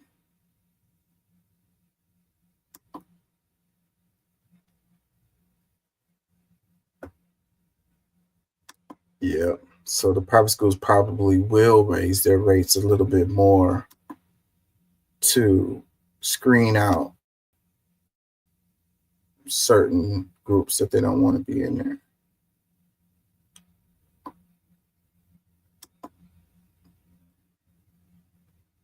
So, like, remember this, when Bukele tweeted that he would only be taking in convicted criminals, including convicted U.S. citizens, into Secot in exchange for a small fee that would make the entire prison system sustainable. So we the people have questions. Because not only Kilmara Abreu Garcia was sent to Secot and received by Bukele without being convicted of any crimes, we've seen recently on social media tons of stories surfacing of the Venezuelan migrants that were sent to Secot who also don't have any type of criminal convictions. The reason why I'm bringing this up is because it sets the precedent for who's going to be sent there. And we all know that the Trump administration is now trying to work out the legalities so that they can also send American citizens to this prison. For those of you that still believe that it's only going to be the worst of the worst and the dangerous criminals, this is a perfect example of the lies that have been told by both Bukele and Trump in their modern day act of slave trading. Hey, so like, remember this, when Bukele tweeted that he would only be taking in convicted. Yeah, man. It's a lot of money being made in this whole thing, too. And a lot of these people, they haven't been charged with any crimes.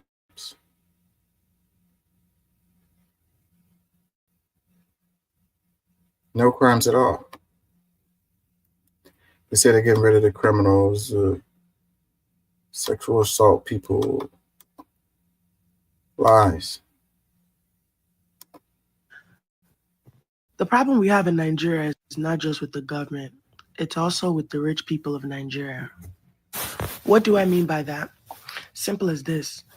The people who own businesses in Nigeria, or the wealthy people in Nigeria, have no respect, or they don't even see Nigerian people as like real people. They have no concept of human decency.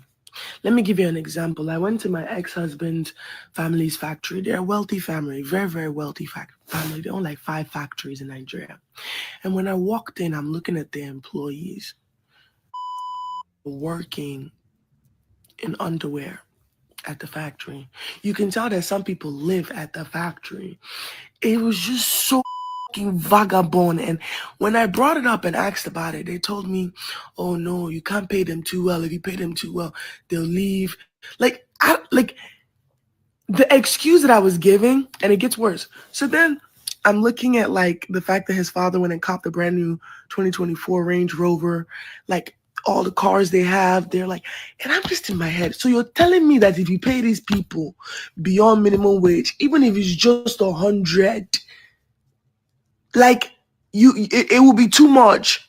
The fact that business owners in Nigeria do not pay their employees enough for them to be fucking current, for them to even survive Nigeria, blows my mind. Like, do you know that if you pay people better, the economy will grow because people will spend money, people will invest money, people will become entrepreneurs, more businesses, more. It's not just bad government. We have bad business owners, bad wealthy people.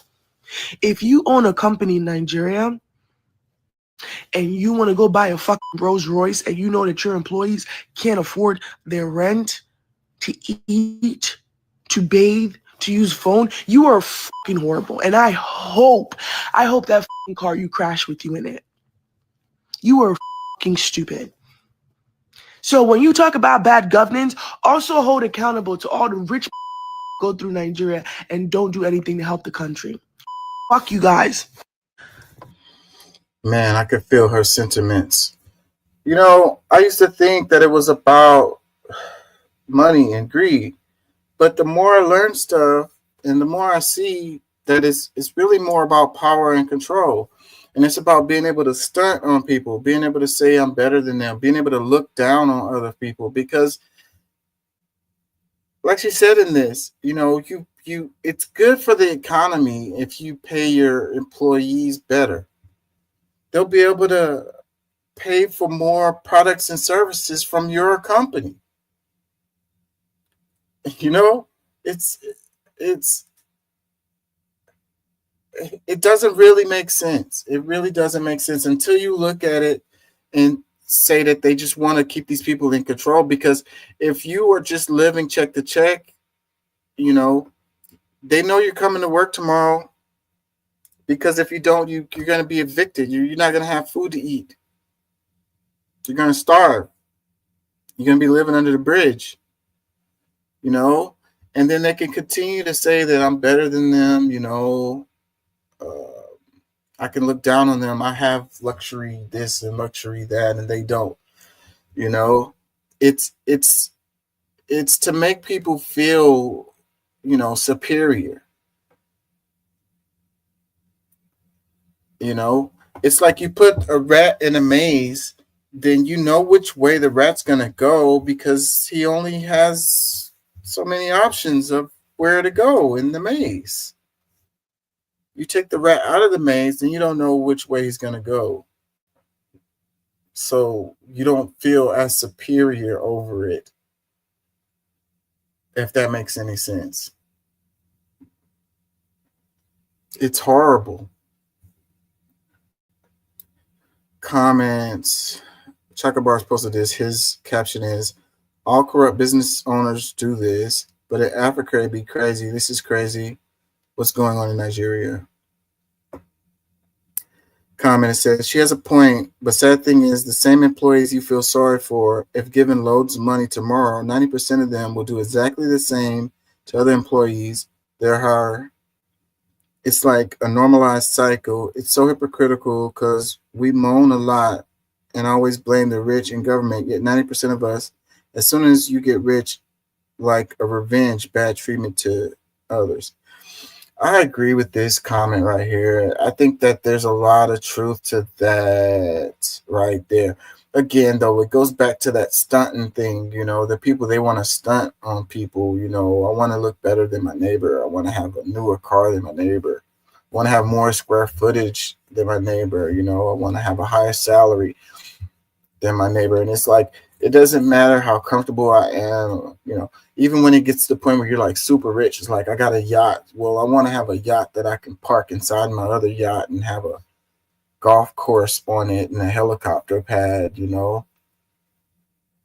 because it's bigger than my neighbor's yacht or whatever. And it's like, yeah, I don't know what the answer is to this. It's a programming, it's a brainwashing, it's a sociopathic, psychopathic mentality that is being created or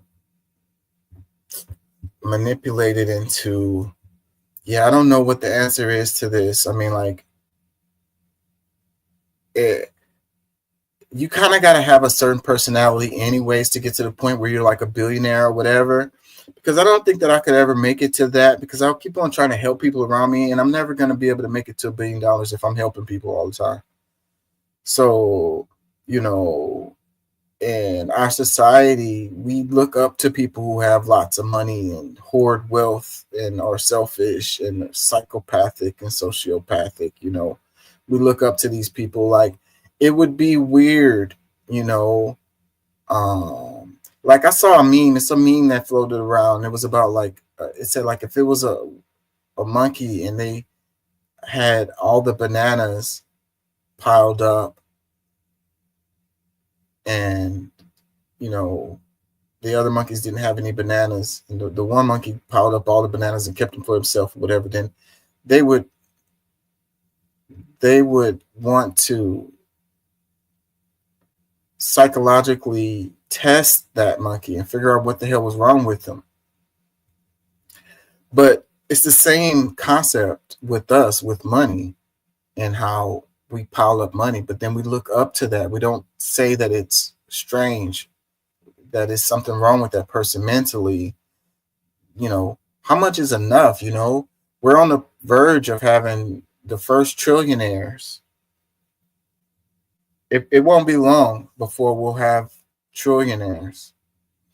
And I know a lot of people don't really understand how much $1 trillion is. Let's just say it's a shit fucking load of money, okay? It's a ridiculous, redonkulous amount of money. What is the point? What are you going to do with that? Like, why? What for? It really doesn't make sense. But we're trained to be hustle culture, make more money, make more money, make more money. And you are the example for everybody else. So that guy who doesn't really care about money that much and just wants to live his life and, take care of his family and live comfortably, he's weird. He's a loser. So you got to wonder where that came from. How did we get to the point to thinking like that? And who benefits from us thinking that way? It's like, when you look at the countries who have corrupt governors, senators, presidents, or whatever, and they screw over the people so that they can, launder money and live a luxury ass lifestyle. Meanwhile, the people that they represent are living in squalor. And you're like, oh, there's terrible people. They're terrible leaders. They're horrible folks. They're corrupt. But that is what is taught. You're taught to be that way. You know, you want to get that promotion. So you screw over, you rat out your coworkers, you lie about the stuff that you did, you know, what you accomplished. You take credit for the work of the people underneath you. You know, you lie, cheat, steal, mess over all the people in your office so that you can get that promotion. And you're looked at as successful, you know, when you get that promotion. You know, you take a animal or creature out of their natural habitat, like you put animals in a zoo, and then when they're depressed or they act in weird ways, and you make fun of them and you point at them and you laugh at them, but they're not in their natural environment. You know, they're locked up. They're in a prison. You know, do you think that their behavior has anything to do with their circumstance, their environment?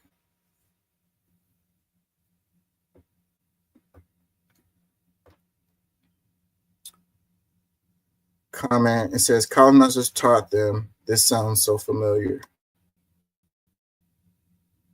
Another comment, you might not like her, but she said her truth.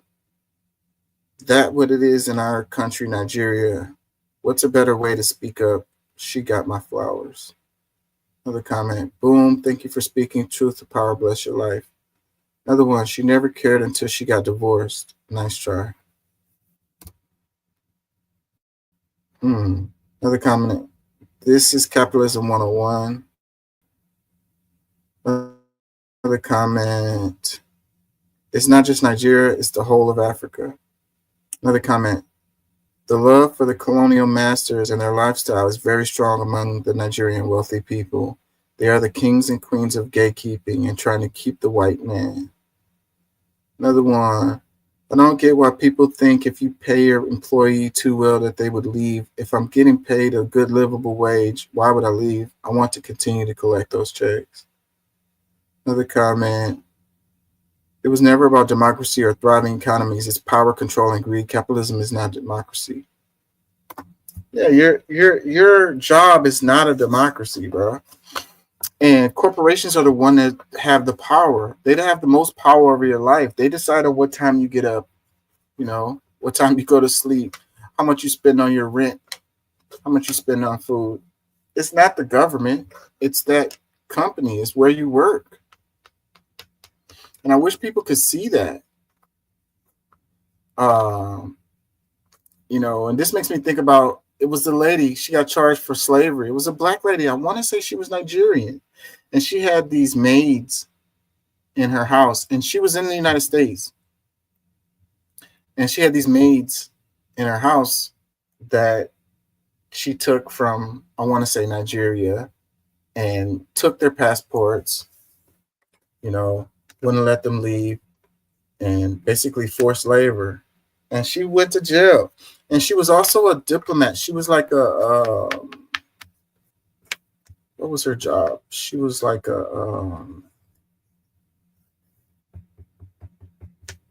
I can't think of what her job was, but she was like a politician type representative. I'm trying to think of what her job was. And she was like, I have diplomatic immunity. They was like, you're still going to jail. You know, for slavery, whatever the charge was related to, you know, having slaves in your house. I bet you she really thought that, given that she had diplomatic immunity, that she could just get away with whatever she, you know, wanted to do. And I wonder how much that kind of thing happens, you know, in these other countries anyways. But when you take somebody away from the country that they're from, and then you take their passport, and then you probably, you know, you don't let them leave. You probably don't really pay them. And then that shit is just crazy to be happening in modern day. And you'd probably be surprised on the people who are doing it.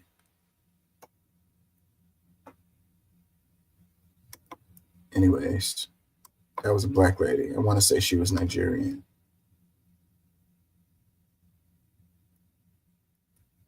Y'all correct me in the comments. Y'all know that story. Harvard Yard defiant. I have never seen that much celebration all towards one end. In a letter to students and faculty, Harvard President Alan Garber wrote, "The university will not surrender its independence or relinquish its constitutional rights." The Trump administration responded by freezing $2.2 billion in grants. Andrew Manuel Crespo is a professor at the Harvard Law School. What's the significance of Harvard specifically pushing back? Harvard's the most well-known and wealthiest university in the world. If this attack succeeds at Harvard, it will be a significant blow for all of higher education in America. The school is among 60 universities the Trump administration has threatened with federal funding cuts unless changes were made to campus policy the White House has described as allowing anti-Semitism or promoting diversity, equity, and inclusion programs. You can't have a successful research university if it is only allowed to study certain questions that are asked by the government, and if it's only allowed to give certain answers that the president likes or doesn't like because of the politics of the day. We also visited Johns Hopkins University in Baltimore, which has been notified by the Department of Education it could face cuts too. The school is already facing a loss of $800 million in federal funding, some earmarked for clinical trials of cancer treatments. This is a critical component of how we do clinical research. Oncologist Elizabeth Jaffe is deputy director of the Sidney Kimmel Cancer Center at Johns Hopkins. We're very worried because what's happening is that one day we hear our grants are cut, and the next day we have to say to a patient, sorry, no more money's coming in, so we can't treat you on this trial anymore. And could that patient die as a result? Absolutely, because these patients are on clinical trials because they have no other options. Johns Hopkins University is still under investigation by the Trump administration, so it hasn't received any orders for policy changes yet. Today, the White House demanded an apology from Harvard. Well, Nikki, who's in Cambridge, Harvard is obviously not apologizing. It's doing the opposite. It's the biggest institution to push back in this way. And so given that, what are they worried about losing when this money goes away? I spoke with a medical school professor who says his department has been hit with hundreds of thousands of dollars in cuts. That will impact research into Alzheimer's, ALS, Parkinson's, long COVID, and a variety of cancers. And he said what that means for Americans, and I quote him, is that people who could have been cured in the years to come will instead die. And Nikki, people watching might wonder, why doesn't Harvard just dip into its endowment, the largest in the country? What's the answer to that? A Harvard spokesperson tells me that endowment money, the majority of endowment money here is restricted. It cannot be used except for its intended use, and that is often decided at the time that it's donated. Okay, Nikki Batiste for us tonight in Cambridge. Thank you. We found the mood in. Okay, so the people who donate the money, they're like, you can use it for this, this, and this, not this, this, and this, or whatever. So that makes sense. I didn't really think about that before. But I'm sure that they could do whatever they want to and just like move the money around. You know, it's all going in the same pot anyways. So, but you know, the attack on education is can't be understated on this. But one of the things that this makes me think about is how, like, you know, a lot of these grants coming from the government to pay for this research that these universities do for cancer or whatever. And what's crazy about that is how, like, these universities are the ones that come up with these new drugs or whatever it is, and then it ends up being owned by a private corporation. Like, how does that work? When all of the research and development was done by public funds, how come a private corporation ends up owning that proprietary intellectual property?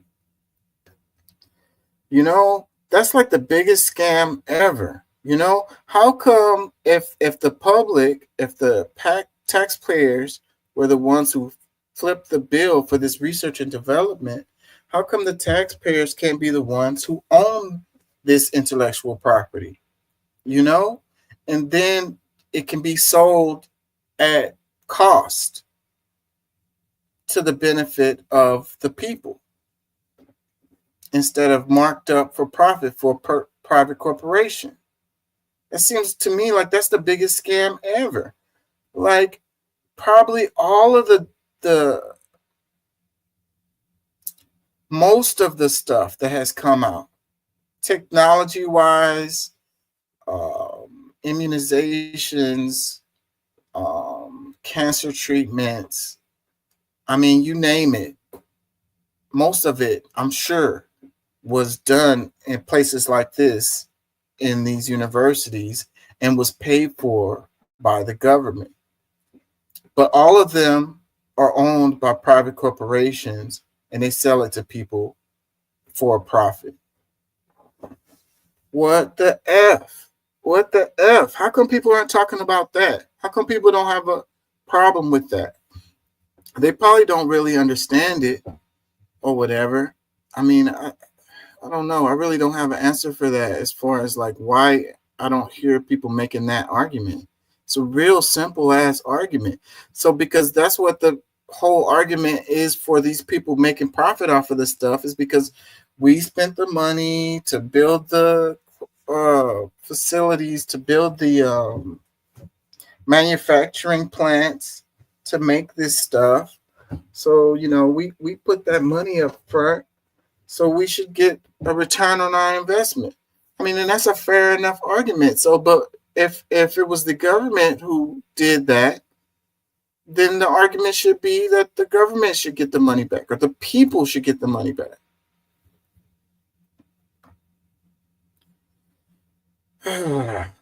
Caption, it says, Harvard said it will not accept an agreement proposed by the Trump administration for continued federal funding. In response, President Trump froze more than $2 billion in grants and threatened to remove the university's tax-exempt status. Couple comments. It says, bravo, well done, Harvard. Enough is enough. We're all in trouble in the U.S. Thank you for inspiring courage. Without courage, we lose our freedoms. Wealthiest university shouldn't need taxpayer $2 billion then. And I agree with that argument, but we're talking about the research and development of cancer drugs and so forth and so on. You know. So I'm sure that they could do it on their own, but that setup will be very different. And it benefits us that they're doing these research. Benefits the people. So that's good spent money. You know what I mean? Like you can't really call that waste. You can't really, you know, call that corruption. You know, we want to improve our abilities, our technologies, you know, our drugs. We want that stuff to improve. So that's the reason why this is in place for this. You know, you want the smartest people to be working on it. So there you go.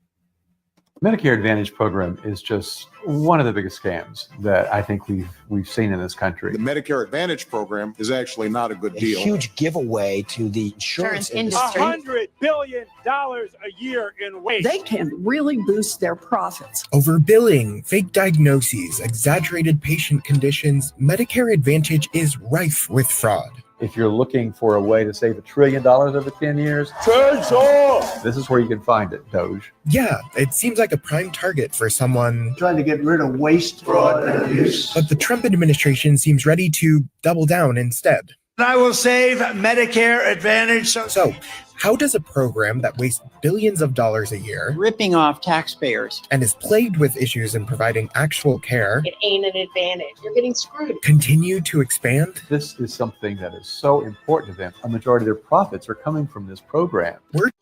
So yeah, and earlier I was talking about the administrative state, like the you know, the bureaucracy, the middleman related to healthcare, and this is this is a poster child of that. And this is also a poster child of how you funnel public funds into private hands. You know, a lot of times they sell these kinds of programs because it really is a good idea. It's just the way it's implemented was to benefit the corporations and to screw over the people. And it's easier for you to pull that kind of move in this kind of situation because it's already like government money, and the person who's trying to use it, you know, it's not coming out of their pocket, you know. So, and it's convoluted and complicated and bureaucratic, so it's hard for you to put your finger on how you're getting screwed in those situations. And then you're not going to look at it as really being screwed because it's not money coming out of your pocket. So it's just like a little slush fund. It's just like a little, it's a pocket for these corporations to just reach in there and grab it. So, because, you know, the most lucrative contracts you can have are government contracts, right? You know, everybody wants to have government contracts. If you're a private business and you have a government contract, you're good. You're set, you know? So you have these healthcare companies who have contracts with, you know, with the government through something like a Medicare Advantage program, and they're guaranteed to get that money, you know. So then what do? They just overbill. It's because it's not coming from a person. So a person is going to be looking at that bill and saying, look, why the hell did y'all charge me all of this? You know, that price isn't right or whatever. There's nobody looking at that. We're tracking down where the push to privatize one of America's most beloved programs comes from. President Trump. Secure and protect Medicare Advantage. How key Trump appointments could help make that possible. The fact is, everyone around you is signing up. And what exactly it might cost us. Medicare Advantage locks people out of life-saving care. It will kill people. It does kill people every year. I'm going to tell you about Medicare Advantage. You may be eligible for a Medicare Advantage plan. I'm talking about Medicare Advantage. Medicare Advantage is a Medicare replacement that has enticed a lot of private insurance companies to get involved in the Medicare business. Wendell Potter is a former... And I can't tell you how many commercials I've seen on this. And it's like, whenever you see something with a lot of commercials like that, it's always like, what the hell is going on? Because they're spending a lot of money for those commercials. You know, and if it's something that really benefits people and, and it's not a lot of money to be made in it, you're not going to see a bunch of commercials for it. It's like the government programs that really help people, you got to dig through a bunch of crap. Like, even if you go to the website or whatever, like a government website to find this thing, you're going to have to scroll all the way to the bottom and click through. You're probably going to go through a loop a couple of times before you can get to that thing. Like they tuck it away, you know, but when it's something that, you know, these corporations are benefiting from, then boom, you see the commercial on TV and the phone number is going to be right there, you know, while you're watching your favorite show. Health insurance executive. Now, he documents and fights back against the greed of insurance companies. You can tell right away that they have gamed the system to grab more money, and they're really profiteering. Just a handful of companies dominate this market and have seen a lot of growth by luring people away from traditional Medicare with certain benefits. Like dental, vision, or hearing. Did you say dental? So a lot of people find that very appealing. What they don't tell you is that you might not be able to get the basic medical care that you need. These private insurers are given a set rate per person they cover under Medicare Advantage plans per year, paid through the Medicare Trust Fund. But there's a way for these private insurers to suck even more money out of that fund. Private insurance companies have found it to be a huge cash cow. Private insurers get more money for a patient with more serious health risks. There's a great incentive to overdiagnose, to claim that people are sicker, because the government will pay these companies more. This has led to a scheme called upcoding, where the private insurers exaggerate their patients' conditions or fabricate diagnoses or codes entirely. There's reports of programmers being told to scan charts for big money codes, fleets of nurses tasked with racking up these codes on home visits, and champagne and bonuses for doctors who pack charts full. Much of the time, that's just bogus, claiming that these people have these conditions, but never approving treatment for those conditions. So they're just banking this money. These practices have led to questionable diagnoses of HIV, obstructed arteries, bipolar disorder, and anatomically impossible diabetic cataracts. Upcoding and other factors mean Medicare Advantage actually costs the US government more than traditional Medicare. Estimates say anywhere from $83 to $140 billion a year more. Even if you kind of meet in the middle somewhere and say that these companies are overpaid $100 billion a year, over 10 years, that's $1 trillion. It would seem an obvious target for someone searching for waste, fraud, and abuse. But it just might not be a priority. With Medicare Advantage, you can get a plan with $0 monthly premium. You might recognize Dr. Oz from his long-running daytime medical advice show. The viral sensation known as Salt Bae is here. But now, he's the head of the Centers for Medicare and Medicaid Services. Oz has a long history with the program he is now in charge of overseeing. I'd be signing up, so why are not more folks signed up? Oz used to hawk Medicare Advantage on his show. Medicare beneficiaries have another option. And was even a licensed insurance broker in more than 20 states. His ethics disclosure forms show a number of investments in for-profit health companies, including up to $600,000 in stock in United Health Group, the leading Medicare Advantage plan provider in the country. Despite all of that, this is how his confirmation hearing began. Is there anything that you are aware of in your background that might present a conflict of interest with the duties of the office to which you've been nominated? No. I think the Trump administration thinks healthcare is like any other business. Dr. Diljit Singh is a practicing physician and the president of Physicians for a National Health Program. The group has been vocally opposed to Oz's nomination to serve as the head of CMS. I don't think that they understand what us regular people mean when we say conflicts of interest. Even outside of the Dr. Oz show, So how many of these plans are there out there? They sound good. Oz has plugged Medicare Advantage as some sort of miracle solution to public health challenges in America. Medicare Advantage, why not expand that? His 2022 Senate campaign was marked by an insistence on moving more public dollars to private insurers. Medicare Advantage for all, not Medicare. Medicare Advantage for all could provide universal coverage. We should do this now. When he is somebody who's getting paid by these companies, it makes perfect sense to me that he would recommend it. But the push for privatization is not just coming from Oz. I will save Medicare Advantage. In his first term, Trump signed an executive order bolstering Medicare Advantage. And the Department of Health and Human Services actively promoted the plans in direct email campaigns. Under my administration, your Medicare Advantage is safe. Then there's Project 2025, which has designs on making Medicare Advantage the default enrollment option, which would push even more of the public's Medicare trust fund money into the pockets of private insurers. And then there's the lobbying, from insurers themselves and from what's called the Better Medicare Alliance. The group, whose backers and funders include the largest private insurers in America, have been lobbying big time. We're an organization trying to make more of our Medicare dollars be spent on shareholder dividends, on CEO salaries, on something other than actual health care. When the Biden administration was looking to curb waste and abuse in the Medicare Advantage arrangement, the group spent millions on a Super Bowl ad to fight off the changes. Tell the White House not to cut it. And they've been pressuring Trump to prevent any other changes and preserve their dominance. President Trump. Secure and protect Medicare Advantage. And it seems to have worked.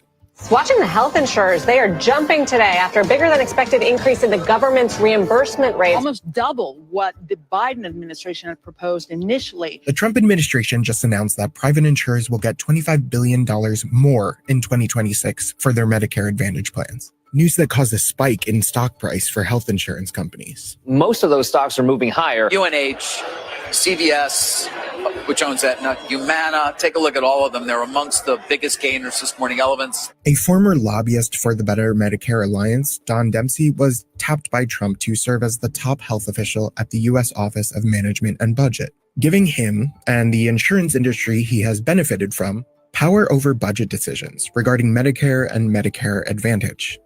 Between 2020 and 2024, the largest Medicare Advantage providers spent a combined $332 million lobbying on the program. Between Oz, Trump, Dempsey, and the insurance lobby, it can feel like this push to fully privatize Medicare is coming from everywhere. I think it's one big voice saying the same thing to us, which is we are trying to find a way to get these companies to make more money. It is not important to us how much health care Americans get. In his ethics agreement, Dr. Oz pledged to divest from some of his conflicts of interest, including his investment in the #1 Medicare Advantage plan provider in the nation. But morally, it tells us that he has a bias and that he has the potential to have a relationship that enriches him after these 4 years. Oz was questioned about the upcoding and overcharging carried out by the private health insurance industry during his confirmation hearing. And I pledge if confirmed, I will go after it. But Oz or not, the Medicare Advantage grift is unlikely to just stop if the private insurance industry has any say. They make far, far more money in profits on Medicare Advantage than they do on their private plans that are sold in the commercial market. Private insurance companies are relying on our Medicare money to inflate their bottom line. According to an analysis by The Lever, if the government had eliminated overpayments in 2022, the insurance industry would have been hit hard. United Health Group would have seen profits drop by more than a third, CVS Health by more than half, and Centene by a quarter. They haven't been focusing on growth as much in the private sector because they found that it's much easier to rip off taxpayers than it is employers. But we've just been talking about the profiteering. We haven't talked about what Medicare Advantage really means for those enrolled. It's insurance. We pay into it. We earn that insurance. I didn't ask to get cancer. Jen Coffey is a former state legislator and EMT. She's enrolled in a... One of the things this makes me think about is how that, we have this revolving door of CEOs, CFOs, what do you call them? The lobbyists, the people who represent these corporations moving into the positions in government that are supposed to regulate these same corporations or whatever. So it's like, let's say it's a government office that is supposed to ensure that healthcare is being fairly provided to the American people or something like that. Hypothetically, I'm just kind of making this up. And that person was a CEO of a healthcare provider, or they become a CEO of a healthcare provider company after they worked in that job or whatever. Like that, and this has been going on forever on both sides, Republicans and Democrats. So this is not this is a bipartisan issue. And it's something that doesn't seem to get as much attention, I think, that it should. And so when they're talking about Dr. Oz, he's an example of that. He gets to be on the inside and look out for, his buddies or even his own companies, Medicare Advantage plan. Because I have Medicare disadvantage. He wants to put everybody on that. Thank you, Senator Cortez. People will die. Jen is, unfortunately, deeply familiar with how Medicare Advantage compares to traditional Medicare. It's supposed to cover everything Medicare does. Key point. But that's not reality, right? Despite being offered as direct alternatives, there are some pretty big differences between traditional Medicare and Medicare Advantage. In traditional Medicare, you can go to almost any doctor or hospital or clinic, any kind of healthcare provider in the country. People on Medicare Advantage, though, are locked into networks, sometimes very limited networks, which can be frustrating for people like Jen, a 2-time cancer survivor. I went for my routine checkup. I'd been a Dana-Farber patient since 2013, and I got a bill. They're saying the provider's in network in the building, but the building of Dana-Farber is out of network, and I'm not allowed to go there anymore, even though I'd been going there and have the same insurance. So after all of these years, I have now moved my care to a different hospital because I can't go there anymore. And then there's prior authorization, the permission you need from the health insurance company before starting a certain type of treatment. In traditional Medicare, prior authorization is rarely ever used. But private Medicare Advantage insurers do use it, and that can mean denied or delayed care and a paperwork nightmare. This is my life. Anyways, it's the devil is in the details, and how they get you is, your doctor is in network, but the hospital that he works at is not. So then your billing is different, and or vice versa. It's a mess, and it's just to get you screwed. It's just to mess over you. Find an excuse to either deny you coverage or an excuse to overbill you. And basically that's it. And this kind of stuff right here is why a lot of people sympathize with what Luigi Mangione did. I'm not going to play the rest of this because it's kind of dragging out. Perfect Union posted this. It says, Dr. Oz says that he wants to expand Medicare Advantage. Former healthcare insurance executive Wendell Potter calls it one of the biggest scams we've seen in this country. It lets private health insurers siphon tens of billions of taxpayer dollars to pad their bottom line. When you got these CEOs making millions of dollars a year, and the people who are paying in their insurance can't get the services that they're paying for, it's like that salary that he is receiving is coming from those people who aren't getting their services.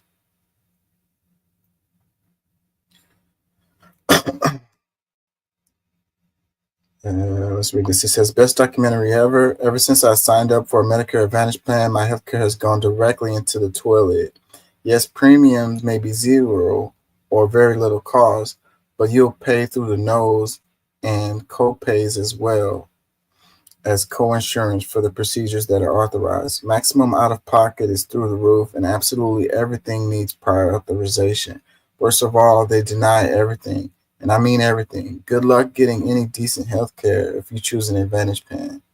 Myself, I am switching to traditional Medicare with supplement and also obtaining Part D pharmacy.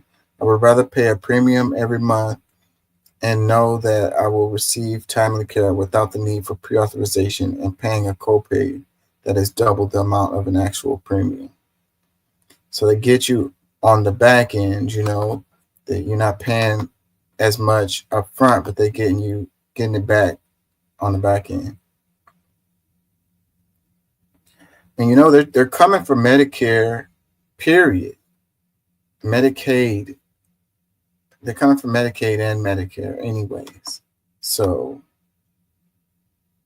and this kind of system also ties you to your jobs, because a lot of people work jobs just because of the healthcare coverage that they get from where they work at. So you got to think about all these people who had those government jobs who got fired. All of them lost their healthcare.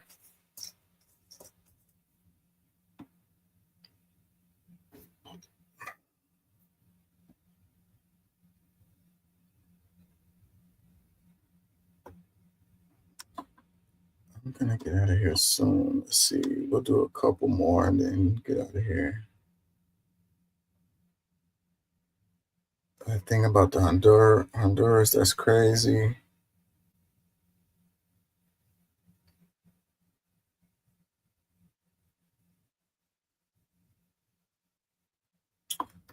Yeah, this is really unfortunate. Oh, what happened? Am I sharing? Hold on, y'all. Something weird just happened.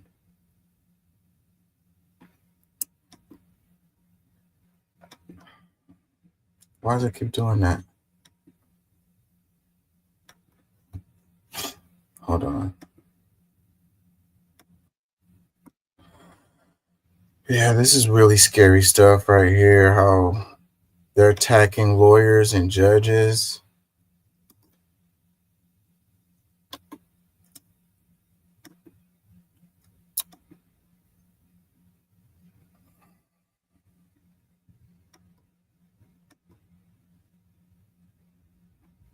These pizzas were being delivered to judges' homes. And so that first line of intimidation is, we know where you live. Then it escalated. And it escalated to pizzas being delivered to judges' children's homes. And that was an escalation of these acts of intimidation. Well, just this week, I was contacted by a judge. And I was told that the second pizza that arrived at this judge's house, he had already received one before. The second pizza that arrived at this judge's house was sent by my son, Daniel Andrew. The name that they used on the pizza was Daniel Andrew, my baby boy, who we lost on July 19, 2020. And if it would have stopped there, it would have been bad enough, but it's not stopping, Nicole. Just last night, another pizza. There's 4 now. 4 pizzas that are being sent to judges as threats. And who's the sender? Daniel Andrew. Let me tell you why this is significant. You send a pizza to a judge's house, that's the message. I know where you live. You send a pizza to a judge's about pizzas being delivered to various judges. These pizzas were being delivered to judges. So it says, judge whose son was killed talks about how Trump supporters are trying to intimidate judges into ruling in favor of the Trump administration. They're sending pizzas to judges using her son's name as the sender.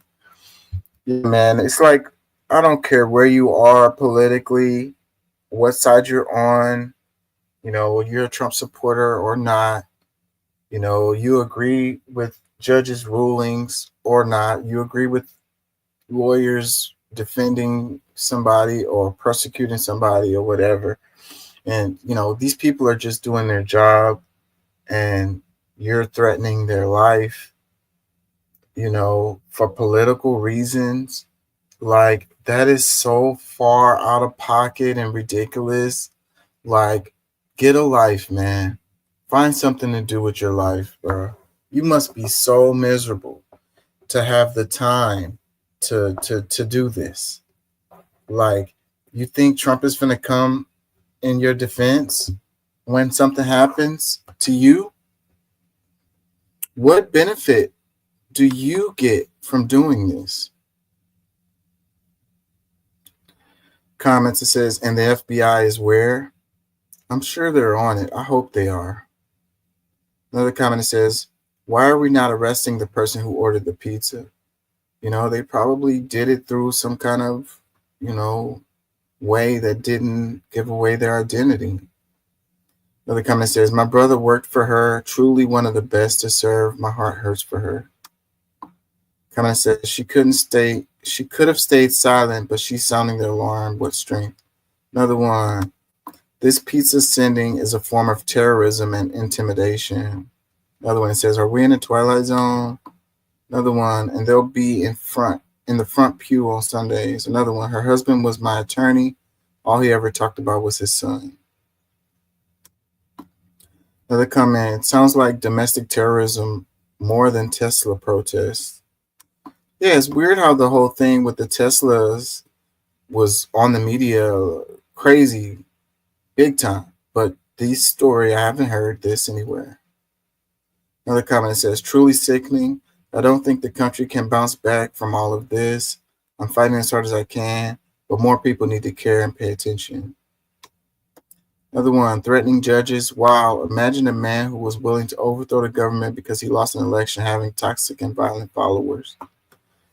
Yeah, man, the attack on the lawyers and the attack on the judges, and it's like, if they don't agree with Trump, it's they're talking about like trying to impeach them, and it's all political. Like there's a reason why judges, aren't elected. Well, let me take that back. Basically, what I'm trying to say is there's a reason why the departments of the government are separate and that they hold each other accountable. Hopefully to keep from any one branch of the government, getting out of control. And it's a lot of power that's going into the executive branch and unchecked. And so where are we going to land? Where are we going to land if we keep this trend, allow this trend to continue? They rub you blind. Even the people on the right, You know, you might be support Trump and you're happy with what he's doing or whatever. So, but what happens when Trump gets out of there? And let's say somebody from the left, let's say they're an extremist left person from your perspective, and then they become president, and then they use those same tools that Trump is using to force, you know, radical left policies. You know, will you be okay with it at that point? That's what you have to think about. Because if you allow Trump to do this, then the next person that gets in there is gonna do the same. They're gonna use those same tools, and this time it may not be the stuff that you want. And you thank them for it. That's a tragedy. That's a scam. That's why I'm saying this right now. Americans, you don't need a tariff. You need a revolution. For decades, your government and oligarchs ship your job to China, not for diplomacy, not for peace, but to exploit cheap laborers. And in the process, they hollowed out your middle class, crushed your working class, and told you to be proud while they sold your future for profit. And yes, China made money, but we used it to build roads, lift millions out of poverty, fund healthcare, raise living standard. We reinvested in our people. My family also benefited from it. What did your oligarchs do? They bought yachts, private jets, mansions with golf course driveways. They manipulate the market, dodged tax, and poured billions into endless wars. And you get stagnated wages, crippling healthcare costs, cheap dopamine, debt, and flagged wave property made in China while they pick your pocket.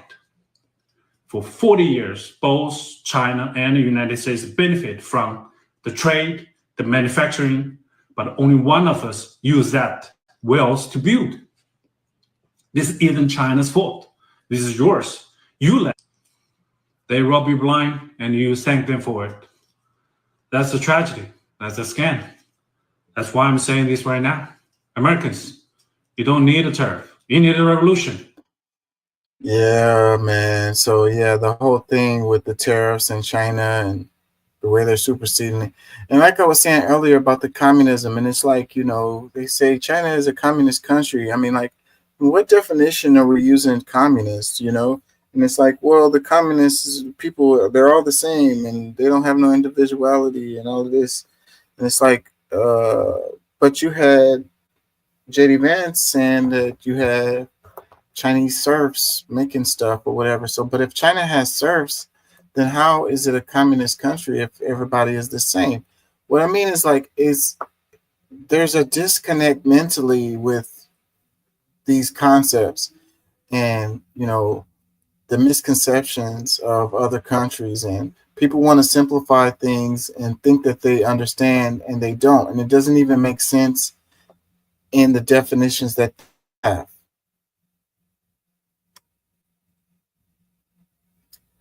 Comments, it says the United States started outsourcing manufacturing jobs to China late 1970 to early 1980 because it's cheap labor. Versace glass to make there probably cost $3 or less. We pay the makeup and we pay dearly for years. That has been going on. I really didn't understand what this person said here.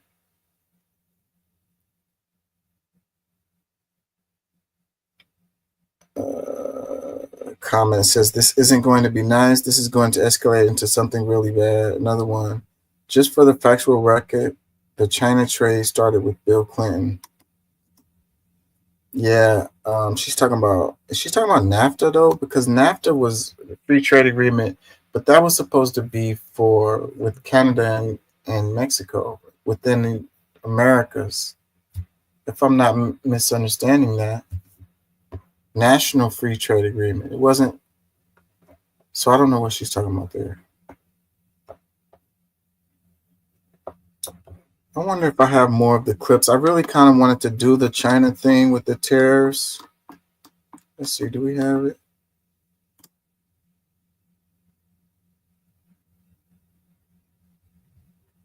Is this one? Let's see.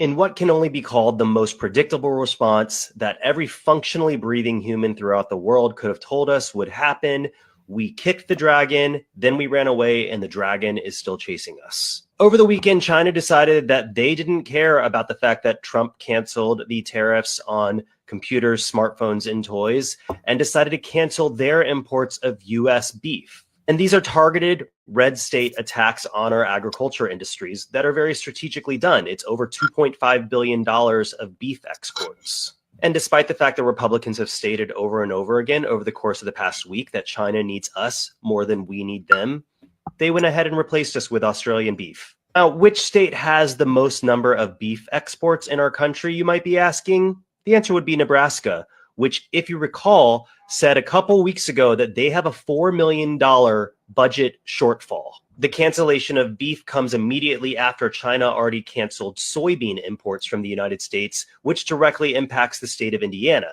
Indiana exports approximately $2.6 billion worth of soybeans, and 60% of them go to China. China replaced us with Brazil. But everything, according to Republicans, is part of a plan. It's the art of the deal. Trump is a businessman and he's standing on business. The problem is that everyone from Republican politicians to Carolyn Levitt to some dude in his garage in Topeka, Kansas, has no clue what the plan is. 3 weeks ago, according to Republicans, the plan was to encourage more domestic manufacturing in the United States. 2 weeks ago, it was to lower interest rates and to end federal income tax. A week ago, it was to end our reliance on Chinese imports. What will the plan be this week? I'm sure we'll find out. And as a reminder, Donald Trump addressed the entire nation on March 6th and said this, and to our farmers, starting on April 2nd, it may be a little bit of an adjustment period. Just bear with me. So to our farmers, have a lot of fun. I love you too. It's all going to happen. He told us all that this would happen, but you didn't believe him. And that's why we're in the position we're in right now. Our trade partners are cutting us off. The US dollar is collapsing, and we have still yet to hear a single infrastructure plan from Donald Trump. And instead of creating an infrastructure plan to rescue our agriculture industries, he has spent 21 of his first 84 days golfing. That's 25% of his time, at a cost of approximately $30 million to taxpayers. He is golfing 5 times more currently than he did in his first term. And if he keeps this up, he will have cost American taxpayers $520 million by the end of his presidency. And just in case you were wondering about that math, that is more than half of the $1 billion in USDA federal grants that he canceled. In what can only be called the... Yeah, so if Trump really wants to bring back manufacturing to the United States, along with the tariffs, he needs to be subsidizing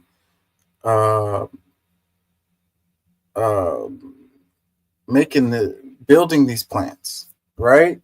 He needs to be doing more to incentivize companies to create, manufacturing plants here in the United States. And subsidizing someone to build a plant would go a long way, and I haven't heard him talk about anything like that. Like, you had the Build Back Better plan coming from the Biden administration, which was looking in that direction. I mean, I don't know how much of it was just for show. There was some good things that happened as a result of that. But, I always say good cop, bad cop, and I don't see the Democrats really being wholeheartedly, into actually doing what they say they're going to do or whatever. So, but still, so on the Trump side, it's like, okay, you make the tariffs. Okay, that's cool. But what else are you doing to bring back manufacturing to the United States? You're just going to completely leave it up to the whims of the corporations and what they decide to do? What other motivations do you have to get them to build these plants? They're going to have to put up a whole bunch of money to build plants to be able to start making to manufacture stuff. Let's read some comments. It says, anyone who has studied China knows that they have historically made plans for decades into the future. So yeah, this fight against China and, like I was saying earlier, last quarter, next quarter, exponential growth, what's going to happen next year type of thinking versus these guys who are thinking, what's happening in the next 100 years. I think that the person that has that long-term plan is gonna win that battle. Another comment says, I think we're 2/3 in the world in beef exporting in volume, but Australia about to take our spot for sure now. LOL. Another comment that says, it's the end of the U.S. empire in less than 100 days. We no longer have a democratic republic. Yeah, I don't know that we had a democratic republic. Another comment that says, thank you and yes to all of this. He told us, anyone who deals with the initial partner, aka most of us, know all of this. And it's so maddening watching him. Another one, they are moving like a private equity firm. They get their hands on a business that is functioning as it should and strip it down to all the assets while amassing debt. Yes, okay, this is a fantastic comment right here because overall, this is what's happening. I worked at a company where they came in and they did what they call lean or whatever. You know, they were sold. The company's name changed and everything. And they came in, they were like, oh, we're not going to lay off anybody. We're just going to make sure everything is functioning at its, most efficient, capacity or whatever. So what did they do? Of course, they laid off like half of the people, probably like more than half. And things did become more efficient. I can't even lie about that as far as the way things got done. But that caused all kinds of problems because we got work done and then there was no work to do because we got all the work done. And, I covered a story about how these private equity firms, they come in and they buy the company and then they lay off employees and then they sell all of the property that the company sits on and force that company to pay rent when they already were owning the property before, and they lower the quality of the services provided, and it eventually, a lot of times it leaves that company to go into bankruptcy. But they've made their money and then they move on. So like he's saying, like they hollow them out and make them not functional. And then they move on. It's like a predatory deal. It's like a, what's the right phrase? Well, anyways, this is what they're doing with the government now. They're doing this lean thing, this private equity move where they hollow it out, extort as much money out of they can, and then they move on. And that's what they're doing to these agencies. This is what's happening to our government. And meanwhile, a few people get rich and a lot of people get hurt.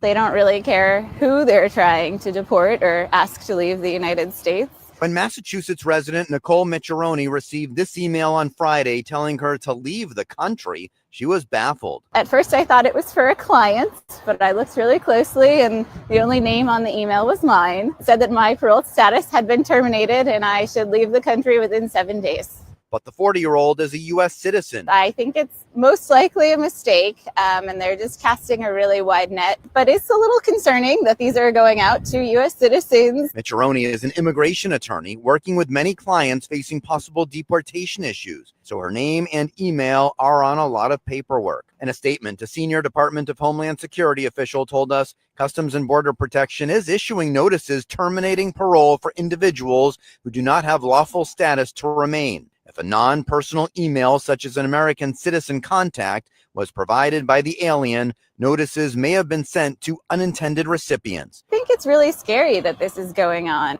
Yeah, I don't think that it was an accident. They are attacking the lawyers because she's defending, immigrants or whatever. And that's what they've been doing. They've been going after the lawyers and going after the judges who do that work.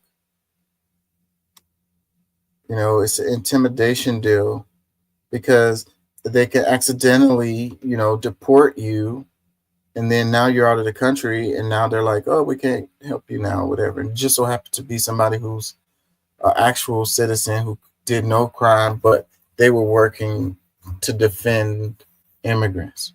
So it's a win-win either way, because it's like, you know, we were trying to get rid of the immigrants, and we're trying to get rid of whoever is trying to help the immigrants, so we can get rid of immigrants better, more efficiently. I will say a statement from the Social Security employees that I work with. We apologize in advance for what we feel is failing you. When I started with this agency 21 years ago, we were able to do a disability claim in 2 to 4 months. We were able to see you within 30 minutes. Our wait time today was 4.5 hours. Our process for taking a disability application before getting a decision is nearly or over 14 months. We're being told to quit daily. We're being told to leave. When employees terminated, we do a grievance, we do an arbitration, they file an appeal. There's not in a court to appeal it to. It sits. We have a MSPB, which would be the equivalent of y'all's NLRB. It's being dismantled. If we want to bargain, we have the FLRA, which has been dismantled. We have no one to litigate to. I'm a lawyer. I'm a law professor. I know the process. It's being completely dismantled, where I can't represent the people that I was elected to do. I know I look young-ish, right? I started so young that I had hair on my head and not on my chin or on my back. I've been doing this since I was 8 years old, where my father was a union sheet metal worker and would take me to a union hall in Orange, Texas. So I live with you. I'm no politician. I feel your pain. And I will say a statement from the Social Security employees that I work with. We apologize in advance for what we feel is failing you. When I started with this agency 20. Yeah, so yeah, you know, government, you know, Department of Efficiency or whatever, freaking good luck getting stuff done, you know, at the Social Security Administration. You know, good luck getting your complaints heard at the NLRB. You know, they're not more efficient. You know, you fired everybody. Caption, it says, when I started, we were able to see you within 30 minutes. Our wait time today was 4.5 hours, said Joel Smith, a Social Security worker and AFGE Union, Locale 3184 president during our Workers Over Billionaires town hall. Our Texas labor movement stands in solidarity with all of our federal employees. It impacts us all. Keep telling your stories. Keep fighting. Comments. It says, who did your constituents vote for? You know, people keep on making these comments, and it's kind of like the fuck around and find out thing that's been floating around. And it's like, you know, I think we're missing the point with that. And then it's like, you know, you get what you voted for or whatever, but what the rest of us is getting it too. So I think that is some really shitty way to go at things. You know, what did you accomplish, you know, by making that comment? How does it help anybody, you know, when you go down that road, you know? Well, you voted for this or whatever. Well, okay, that's fine, but the rest of us are suffering too.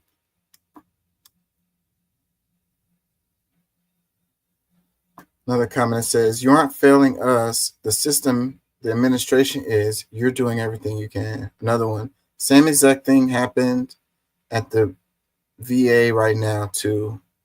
We all feel so bad. Really, really unfortunate.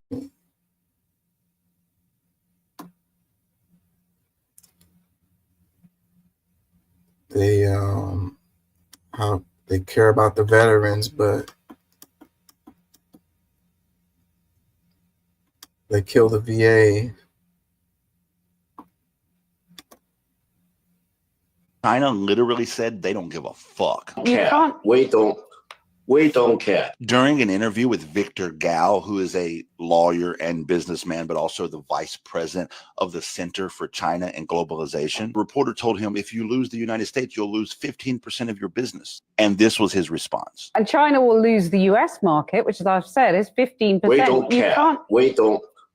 We don't care. China has been here for 5,000 years. Most of the time, there was no United States, and we survived. That puts some perspective on shit, doesn't it? See, I've talked about this before, how when I joined the Army and started traveling the world, I learned just how young America was. I got a degree in Korean studies, and learning its 5,000-year history made me realize just how adolescent my country is. So to say we made it 5,000 years without you is a strong-ass statement. He also had this to say. China is fully prepared to fight to the very end because the world is big enough that the United States is not the totality of the market in the world. So if the United States wants to go in that direction of completely shutting itself out of the China market, be my guest. And if the United States wants to bully China, we will deal with the situation without the United States. And we expect to survive for another 5,000 years. You see, even though the press secretary says things like, you haven't read The Art of the Deal, have you? If Donald Trump thinks he's doing some sneaky business stuff or trying to make power moves with these tariffs, he's not. The entire world knows what the fuck he's doing, and nobody's playing his game. In fact, amidst this tariff war with China, he's already exempted electronics and phones and other things which are primary imports from China. Why? Because he knows that the American consumer is about to get bashed across the head with his bullshit, childish tariff war with China. And as for the tariffs on all the other countries, he's already paused them, which was entirely a method of market manipulation. And again, very transparent. Everybody knows what the fuck he's up to. MAGA's convinced that this guy is some savvy business dude playing 4D chess. He's literally making transparent decisions, and everybody's calling him on his bluff. And every other country standing their ground. Meanwhile, America's losing every fucking time. And then when you add that with the fact that he's blatantly ignoring the orders of federal judges, not only are we in the middle of a financial crisis, we are also amidst a grave constitutional crisis. China literally. So yeah, and that whole thing with the market and him saying, you know, it's a good time to buy and all of that. And, you know, we talk about insider trading with Congress members having information or sitting on the board that's regulating a company or signing a legislation that's going to hurt or help a certain company or whatever, and then buying and selling stocks based on that information. That's really terrible and horrible. But it's a whole nother level when you're like literally manipulating the market with tweets and with tariffs and so forth and so on, and benefiting from that. Like that's insider trading times 100. You know, if you know what he's gonna tweet, or you know, if you know that he's gonna turn the tariffs off and back on again or whatever, and you can buy and sell stocks based on that information, bruh. And meanwhile, most of us hurt, you know. They talk about the people's 401ks and talk about people's retirements portfolios, and they're losing lots and lots of money. Like most of us don't have time to sit there and watch the market all day and move money around or whatever to, you know, deal with this crap. Most of us are just taking that L. So, but then the few making a whole bunch of money off of it. That is so horrible. I don't understand why people aren't like really, really angry about that. You was about to retire next month, and now you're like, man, I just checked my thing and it's down 50%. I don't have the money to retire.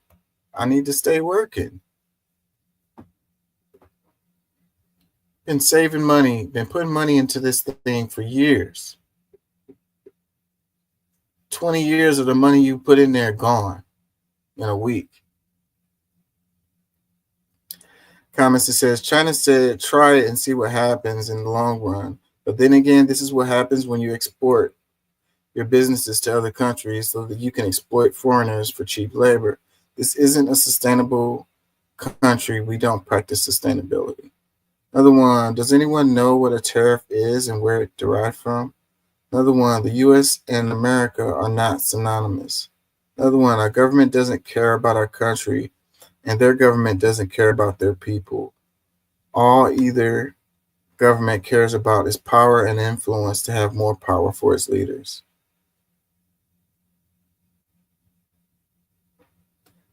Another comment, he doesn't care about his people's actions says otherwise. Another one, does this guy care about our national debt, the potential for hyperinflation, being in a state of war, or the fact the economy was already collapsed since 2021 and a market collapse was already predicted on the charts? When the Biden administration changed the definition of recession to hide from the people that we were in one, or is it just F Trump? Yeah, I think that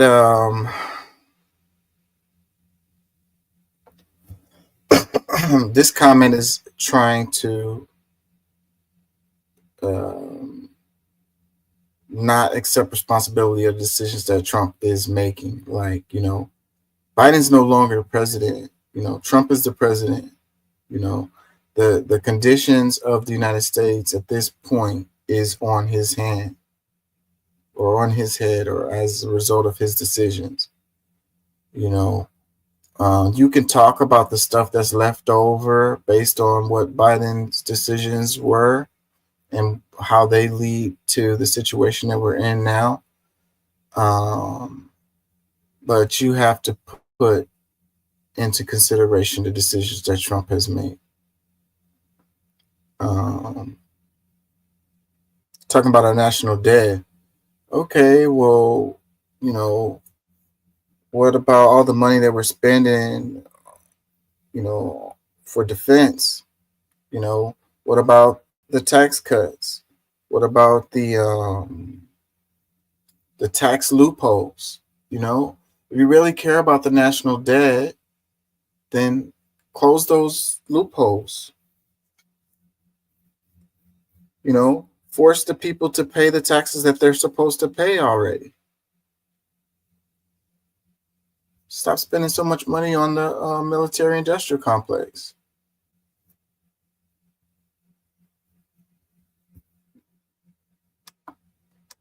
Do you really care about the national debt?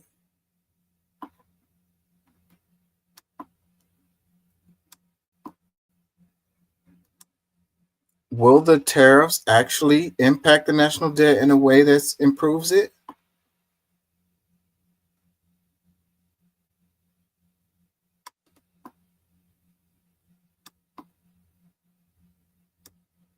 This commercial right here had me yoked up. I don't know if I could play it. I'm scared to play it. It might get me in trouble. This thing had me laughing so hard. I'm not going to play it. Sean Fain is with the Trump tariffs. This is how the free trade scam works. The government gives a green light to companies to build their product wherever they can find the most exploited workers.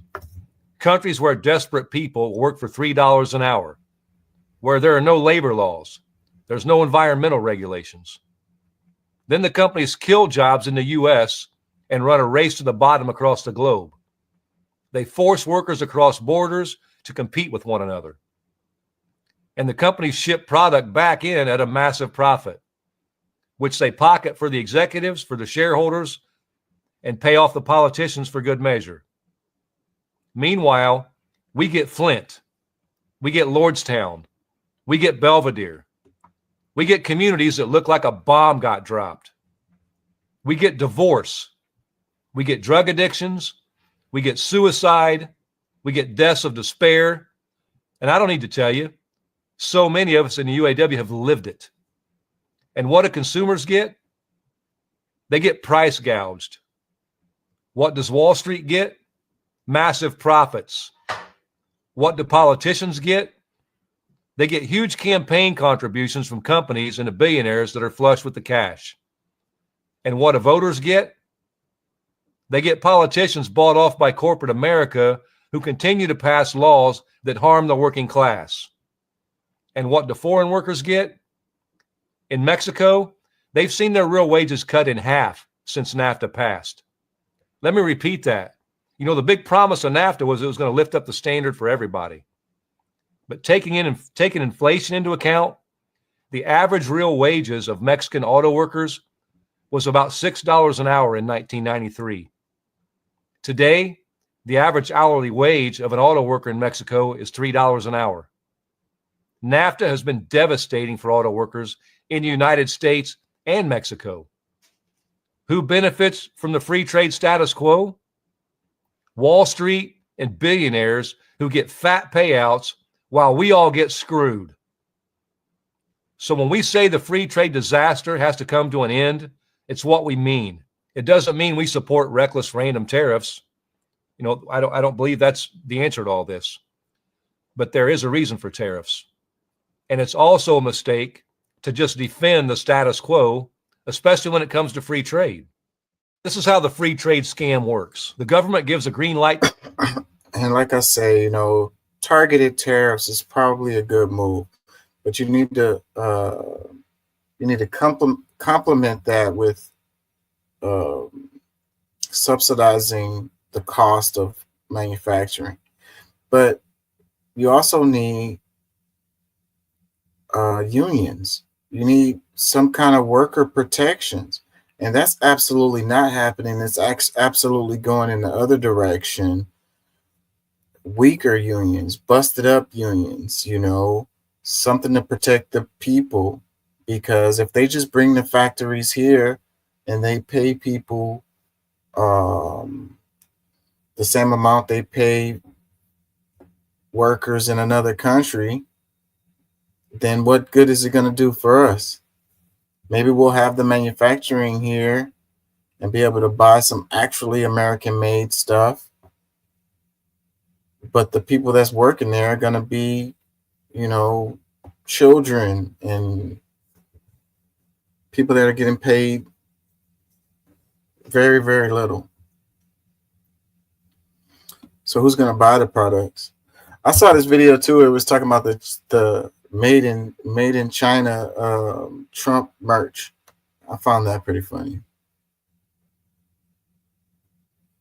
Comments that says, who benefits from the free trade status quo? Wall Street and billionaires. Who got fat pails while we get screwed? Who got fat pails? It says, yeah, great idea to support the most anti-union president around. Another one, free trade isn't the problem, Sean. Regulating corporations is. When fines are dropped in the bucket, you create repeat offenders. Yeah, that's what I don't like. When they be talking about just sue them, you know, it's like suing a company doesn't fix the problem. Like one person gets paid and then they have money put to the side for that shit. Just like the fines, you know. We dump toxic waste in the river and we get fined for it, but we saved $1 billion by dumping the toxic waste in the river, then getting rid of it the right way, and you fined us, you know, $100,000. Then we're like, hey, that's the cost of doing business. We're good. We're still up 999 million. Whatever the math is, I'm freaking tired.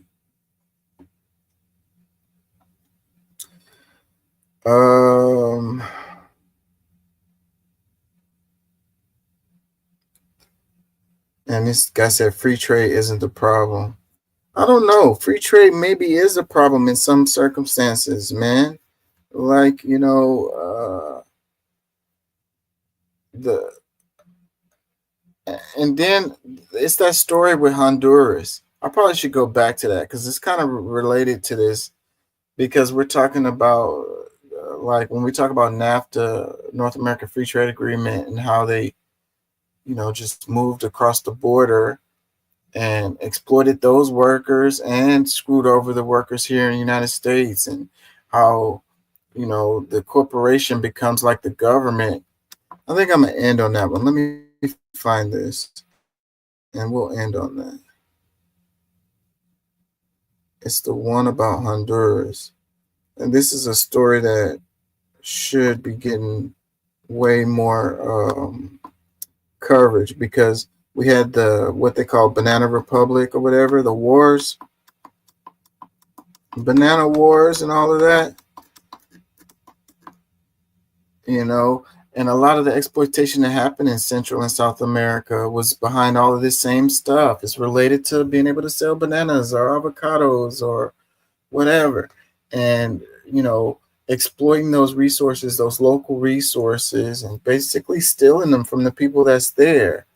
Like, I remember in one of my classes, we was covering something about, what was it? Pineapples? I can't remember. And it was in the Caribbean, one of those countries in the Caribbean. And so, like, connected to the free trade agreement type stuff, you had these, whatever product it was, it could have been bananas. Let's say bananas.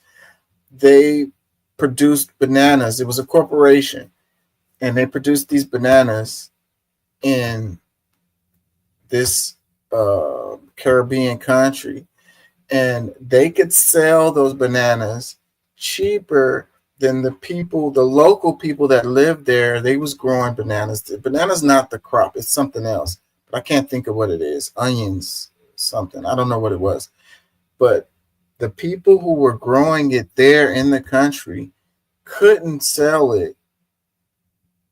They had to sell it for more than the amount that the corporation was selling it in there, right there in that country. Sometimes this stuff was shipped from other places. My brain is fried right now, but they can't compete with the big corporation, so they're losing. And that's what this is about. Let me play this. Crypto bros from California are trying to bankrupt the government of Honduras so they can start their own country. They're calling it Prospera, and it's currently a 58-acre compound/charter city on an island off the coast. It's a little libertarian Bitcoin paradise, private-run zone with their own laws. It's being funded by billionaire venture capitalists, including Peter Thiel, Mark Andreessen, and the grandson of Milton Friedman. Within the city is a medical facility called Vitalia, where they're running experiments to try to figure out how they can live forever. Now the government of Honduras is trying to take the land back. As a result, these tech bros are suing the government for $11 billion, close to the entire budget of the government of Honduras for one entire year. Across the border in El Salvador, they were already successful at getting the government to adopt Bitcoin as the official currency. They're trying to do a similar thing in Honduras, as well as to build out colonies in Africa. The US economy declining, they're trying to build out more of these plantations. They call them charter cities, but no matter the name, they're there to mine the country for cheap natural resources, cheap labor, and if they have to overthrow governments to do it, so be it. Crypto bros from California are trying to bankrupt the government of Honduras. Yeah, this is history repeating itself right here. So the stuff you learn about in school, and then they're saying like, oh, this was so horrible what they did. They're doing it again. And it's crazy to me how people can't make these connections and realize, like, in real time. It's like, you know, hindsight, what do they say? Hindsight is 20/20 or whatever. You can look back on things and say it's horrible, but when it's happening right now, you can't see it for what it is.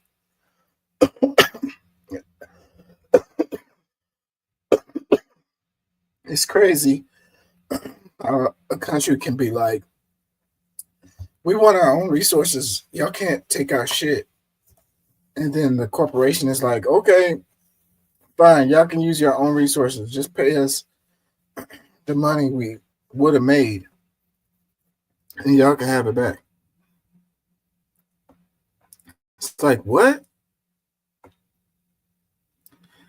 Caption, it says, Prospera is the charter city run by tech bro venture capitalists who want to bankrupt the Honduran government to get their way.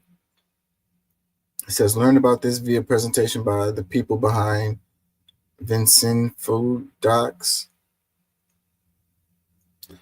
comments. It says, all of this stuff is being revealed now, but why wasn't it revealed last year during the election cycle? Another comment, it says, it's like bananas, but digital. Another comment says, my people are in Roatan. I think I've seen that compound on my last visit. If this for real, because the locals are not about this. Another comment says, they just love colonizing. Another one, it's giving Jonestown. They should just skip to the end. Another one, the book Adventure Capitalism, A History of Libertarian Exit from the Era of Decolonization to the Digital Age by Raymond Craib, has a chapter on Honduras, highly recommended. Another one says, it's a plot from a Bond movie. Another one, it's all the dudes that have no friends.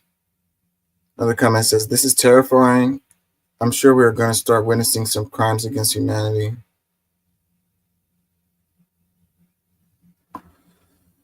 Anyways, I got to get up out of here. Peace and love. Thank y'all for listening. Thank y'all for joining.